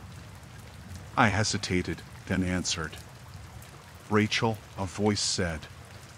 It was Tom, but he sounded scared. "Tom, where are you?" "I don't have much time." "Don't trust them," he whispered. The line went dead. My hands were shaking as I tried to call him back, but it went straight to voicemail. I had no idea what was going on, but I knew I couldn't go to the police. They wouldn't believe me. I drove around aimlessly, trying to piece together what little I knew. My thoughts were interrupted by the sight of a black car that seemed to be following me. Every turn I made, it was right there behind me. Panic set in. I took a sharp turn down a side street and sped up, hoping to lose them. My heart was pounding as I navigated the narrow, rain-slicked roads. I glanced in the rearview mirror and saw the car still behind me. I drove towards the outskirts of town, hoping the winding roads would help me shake them. The car was relentless, though, staying on my tail. I saw a narrow dirt road and turned onto it, the car bouncing over the rough terrain. The road led into a dense forest. The trees closed in around me, and the headlights of the car behind me disappeared. I kept driving until I found a small clearing, then turned off my engine and lights, hoping they wouldn't find me. I sat there in the dark, the rain hammering on the roof, trying to calm my racing heart. I had to figure out what was happening and why Tom had disappeared. I couldn't go home, it wasn't safe. After what felt like hours, the rain finally started to let up. I decided to head back to town, keeping to the back roads. I needed answers, and the only place I could think of was Tom's apartment. When I arrived, the building was dark and quiet. I snuck in through a side door that I knew was always left unlocked. I crept up to Tom's apartment and picked the lock, a skill I had learned years ago and never thought I'd need. Inside, the place was a mess. Papers were scattered everywhere, and it looked like someone had been searching for something. I found Tom's laptop on the table and opened it, hoping for a clue. As I searched through his files, I found a folder marked Danger. Inside were documents and photos detailing some kind of conspiracy. There were pictures of people I recognized from around town, notes about meetings, and lists of names. It was all connected to some illegal activities that Tom had uncovered. Suddenly, I heard footsteps outside the door. I quickly closed the laptop and hid behind the couch. The door creaked open, and I saw a pair of boots step inside. I held my breath, praying they wouldn't find me. The person moved around the apartment, searching through the mess. After what felt like an eternity, they left, and I heard the door lock behind them. I waited a few minutes before coming out of my hiding spot. I grabbed Tom's laptop and slipped out of the apartment, heading back to my car. I needed to find a safe place to go through the files and figure out who I could trust. I drove to a nearby motel and checked in under a fake name. In the safety of my room, I opened the laptop again and went through everything. It was clear that Tom had stumbled onto something big, and now we were both targets. I knew I had to get this information to someone who could help, but I had to be careful. I spent the rest of the night making copies of the files and sending them to trusted contacts, hoping they would take it seriously. As dawn approached, I felt a little safer. The storm had passed, but I knew the danger wasn't over. I had to stay hidden until I could be sure the information was out and Tom was safe. The next few days were a blur of paranoia and fear. I moved from place to place, never staying in one spot for too long. I heard from one of my contacts that the information had been leaked to the press, and the authorities were investigating. Finally, I got a call from Tom. He was safe, hiding out in a different city. He thanked me for helping him, and we agreed to lay low until things blew over. It took months for the dust to settle, but eventually, the people behind the conspiracy were arrested, and things started to go back to normal. I never saw Tom again, but we kept in touch through encrypted messages. That rainy night changed everything. I learned to be more cautious, to trust my instincts, and to always be aware of my surroundings.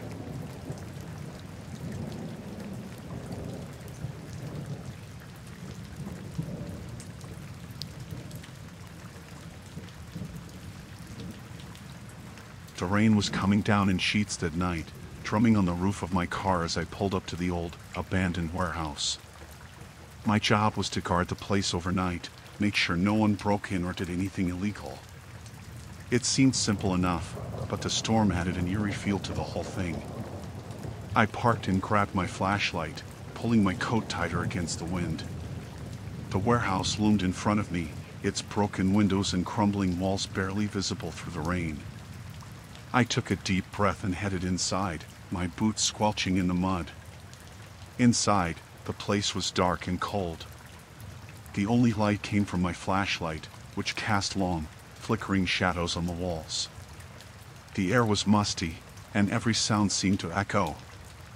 I checked the main floor first, making sure all the doors and windows were secure. Everything seemed fine, but I couldn't shake the feeling that I wasn't alone. I moved to the second floor, the stairs creaking under my weight. As I reached the top, I heard it, a faint noise coming from somewhere below. It sounded like whispers, or maybe the rustling of clothes. I froze, straining to hear over the pounding rain. The noise came again, clearer this time. Voices, definitely voices. I turned off my flashlight and crouched down, trying to stay hidden. The last thing I wanted was to confront whoever was down there without knowing how many there were. I made my way back to the stairs, moving as quietly as I could. The voices were louder now, coming from the far end of the warehouse. I crept closer, staying low and out of sight. As I peered around a corner, I saw them, a group of men, at least 4 or 5, huddled together and talking in low tones. They had crates stacked around them, and one of them was prying one open with a crowbar. The realization hit me like a punch to the gut. They were using the warehouse as a hideout. My heart pounded in my chest. I needed to get out and call for backup. I turned to leave, but my foot caught on a loose board. It creaked loudly, and I froze. The voices stopped, and I heard one of the men say, "Did you hear that?" Panic surged through me. I couldn't stay hidden here, and I couldn't make a run for it without them hearing. I spotted a small door to my left and slipped through it, finding myself in a narrow hallway. I moved quickly, looking for another way out. The hallway led to a small office. I ducked inside and shut the door quietly behind me. There was a window, but it was too high to climb through. I could hear the men moving around, their footsteps echoing in the empty warehouse. They were looking for me. I fumbled for my phone, my hand shaking. No signal. Of course. I needed to get outside, but the only way out was back through the warehouse. I listened at the door, trying to gauge where they were. They were getting closer. I had to think fast. There was an old desk in the office, and I squeezed underneath it, pulling a chair in front to hide myself. My breathing was loud in my ears, and I struggled to stay calm. The footsteps were right outside the door now. The door creaked open, and a beam of light swept the room. I held my breath, praying they wouldn't find me. The light passed over the desk, and I heard one of them say, "Nothing here. Let's check the next room." The door closed, and their footsteps faded. I waited a few moments before crawling out from under the desk. I had to get out before they came back. I opened the door a crack and peered out. The hallway was empty. I moved quickly, heading back the way I came. The voices were distant now, coming from the other end of the warehouse. I reached the stairs and hurried down, keeping my flashlight off to avoid drawing attention. I was almost to the main door when I heard footsteps behind me. I turned and saw one of the men, his flashlight beam catching me in its glare. "Hey!" he shouted. I bolted, my heart racing. I could hear him chasing me, his footsteps pounding on the concrete floor. I burst through the door and into the rain, the cold air hitting me like a slap in the face. I ran for my car, fumbling for my keys. I could hear the man shouting behind me, but I didn't look back. I reached the car, yanked the door open, and jumped inside. The engine roared to life, and I sped away, the tires slipping on the wet road. I drove until I found a spot with a signal and called the police. My hands were still shaking as I explained what had happened. They promised to send a unit out right away. I waited in my car, the rain still pounding down, until I saw the flashing lights of the police cars. They went in, and a few minutes later, they came out with the men in handcuffs. One of the officers came over to my car and told me it was safe now. I thanked him and drove home, my mind still reeling from the night's events. I knew I'd have to go back to the warehouse the next day, but for now, I was just grateful to be safe.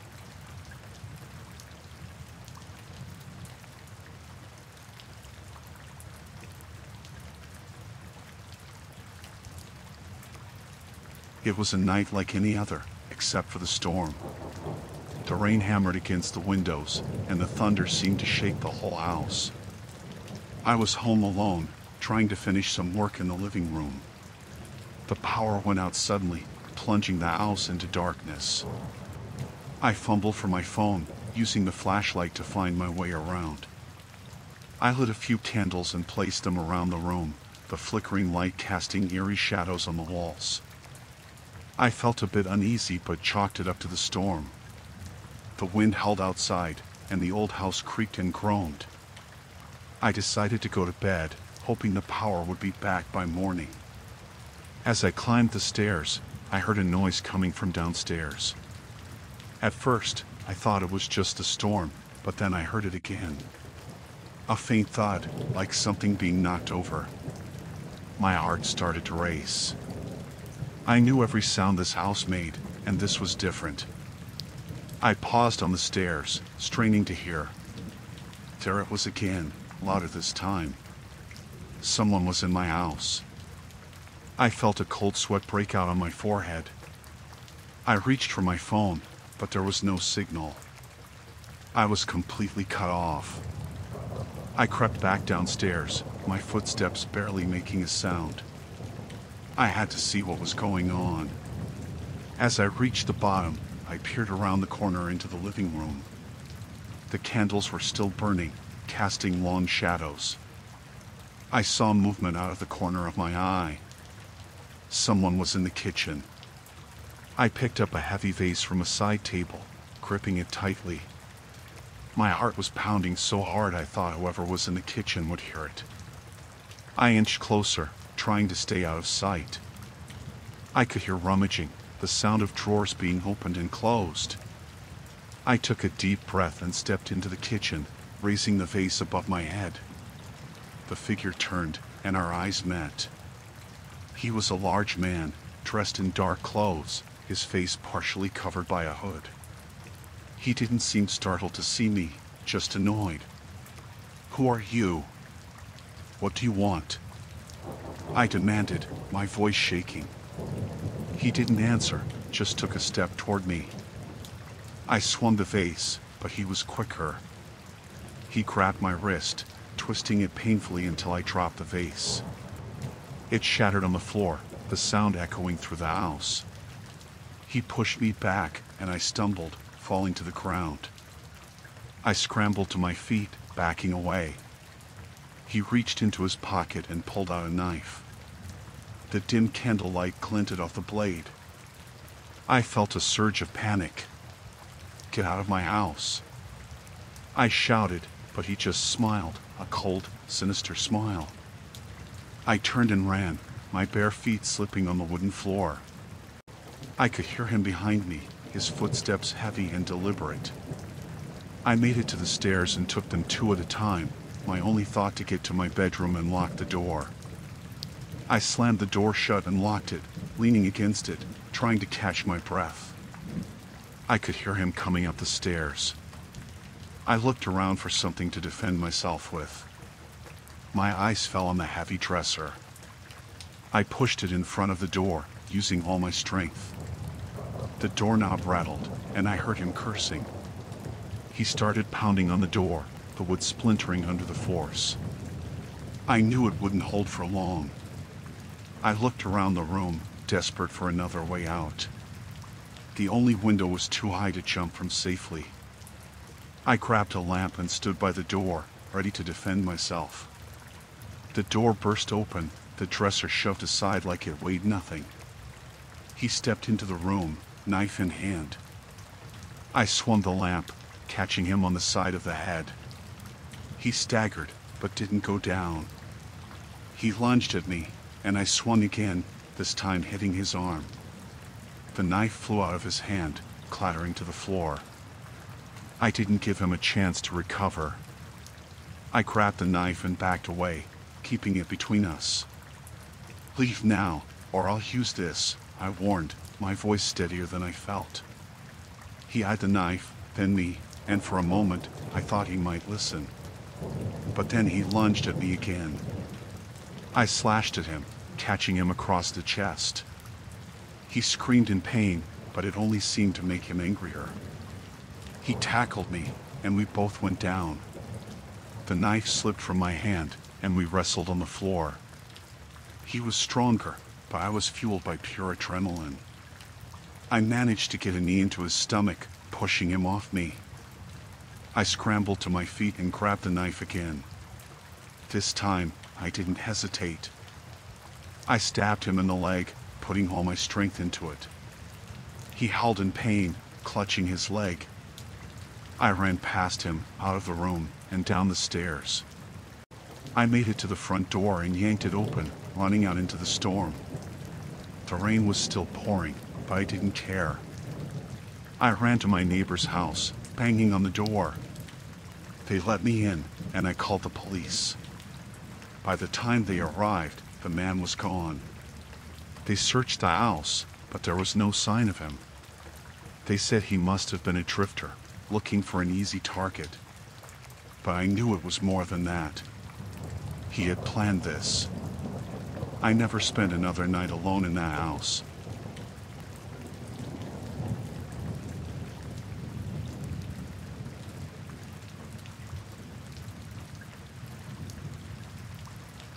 I arrived back at my hotel room late that night, drenched from the rain. It had been a long day of meetings, and I was looking forward to a hot shower and some sleep. The hallway was quiet as I made my way to room 304. I swiped my keycard, opened the door, and stepped inside. The first thing I noticed was the faint sound of someone moving inside. My heart skipped a beat. I flipped on the light and saw a man standing by my suitcase, rummaging through my belongings. He looked up, startled. "Who are you?" I demanded, my voice trembling. The man straightened up, holding a pair of my socks. I think there's been a mistake," he stammered. "They gave me this room. I was just checking in." My mind raced. How could someone else have access to my room? "Let me see your key card," I said, trying to sound assertive. He fumbled in his pocket and pulled out a card. It looked just like mine. "See? Room 304, he said, showing it to me. I took a step closer, feeling uneasy. Something was off. "Why are you going through my stuff then?" I asked, eyeing my scattered clothes and personal items. He hesitated, then gave a nervous laugh. "I was just looking for some dry clothes. I'm soaked." His excuse didn't make sense, but I didn't want to confront him directly. "Get out," I said, trying to keep my voice steady. "We'll sort this out at the front desk." He didn't move. Instead, he looked at me with a strange intensity. "You know, you're right. This is your room," he said slowly. "But it's raining hard outside. Maybe you could help me out." My stomach churned. "Help you out? With what?" I asked, inching toward the door. He smiled, but it didn't reach his eyes. "Just let me stay here tonight. I'll be gone by morning." I shook my head. "No, you need to leave now." His smile faded. "I don't think you understand," he said, his tone shifting. "I'm not asking." Fear gripped me as he took a step closer. I glanced at the door, calculating my chances of making a run for it. "Please, just go," I said, my voice shaking. He lunged at me, grabbing my wrist. I struggled, trying to pull away, but he was strong. "You're not going anywhere," he growled, pushing me toward the bed. I fought back, kicking and clawing at him. "Help! Somebody help!" I screamed, hoping someone in the hallway might hear me. He covered my mouth with his hand, muffling my cries. "Shut up," he hissed. "No one's coming." Panic surged through me. I bit down on his hand as hard as I could. He yelped in pain and loosened his grip. I took the chance to break free, bolting for the door. I flung it open and ran down the hallway, not looking back. The elevator was at the far end, but I didn't want to wait. I spotted the stairwell and dashed inside, taking the steps 2 at a time. My heart pounded as I reached the lobby. The clerk looked up, startled by my disheveled appearance. "What's wrong?" he asked. "Someone's in my room." I gasped. "Call the police." He grabbed the phone, dialing quickly. "Are you hurt?" he asked, glancing at me with concern. I shook my head, trying to catch my breath. "No, but he's dangerous." He had a key card to my room. Minutes later, the police arrived. They went up to my room and found it empty. The man was gone, leaving my belongings scattered across the floor. They took my statement and assured me they would investigate, but I couldn't shake the feeling of unease. The hotel offered me a different room, but I declined. I packed my things and checked out, deciding to find another place to stay. As I drove away, the rain still pouring down, I couldn't stop thinking about how easily things could have gone differently. I spent the next few nights looking over my shoulder, jumpy at every sound. The police never found the man, and I never got answers about how he got my key card. I've stayed in countless hotels since, but I always double-check the locks and keep a weapon within reach.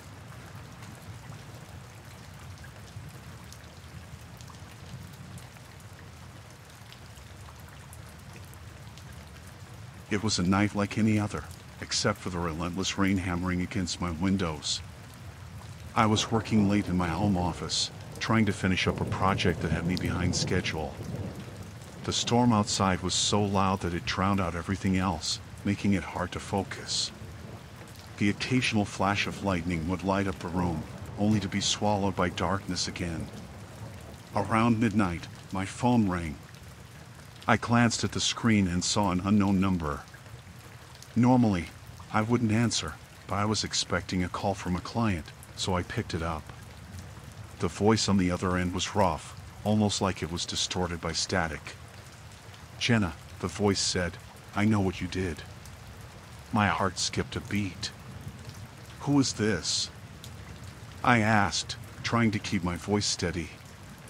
There was a pause, then the voice said, "You don't need to play dumb. You know exactly what I'm talking about." I felt a chill run down my spine. I had no idea who this person was or what they were referring to. "I think you've got the wrong number," I said. The voice laughed, a harsh, mocking sound. "Don't play games with me. I know about the emails you've been sending. I know about your secret meetings. I hadn't been sending any emails I shouldn't have. And as for secret meetings, there were none." I felt a growing panic. "Listen, I don't know what you're talking about. I'm going to hang up now." Before I could, the call ended. I stared at the screen, my hands trembling. I tried calling back, but the number was disconnected. I felt uneasy but tried to push it aside. Maybe it was just a prank. But then the calls kept coming. Every time I answered, the caller would say something that made no sense or repeated vague threats. They knew details about my life, my job, my routines, even the names of a few friends. It was unsettling, to say the least. I tried to trace the calls, but the number always came up as blocked or unavailable. My attempts to block the number didn't work. They just kept calling from different ones. The feeling of being watched was growing stronger.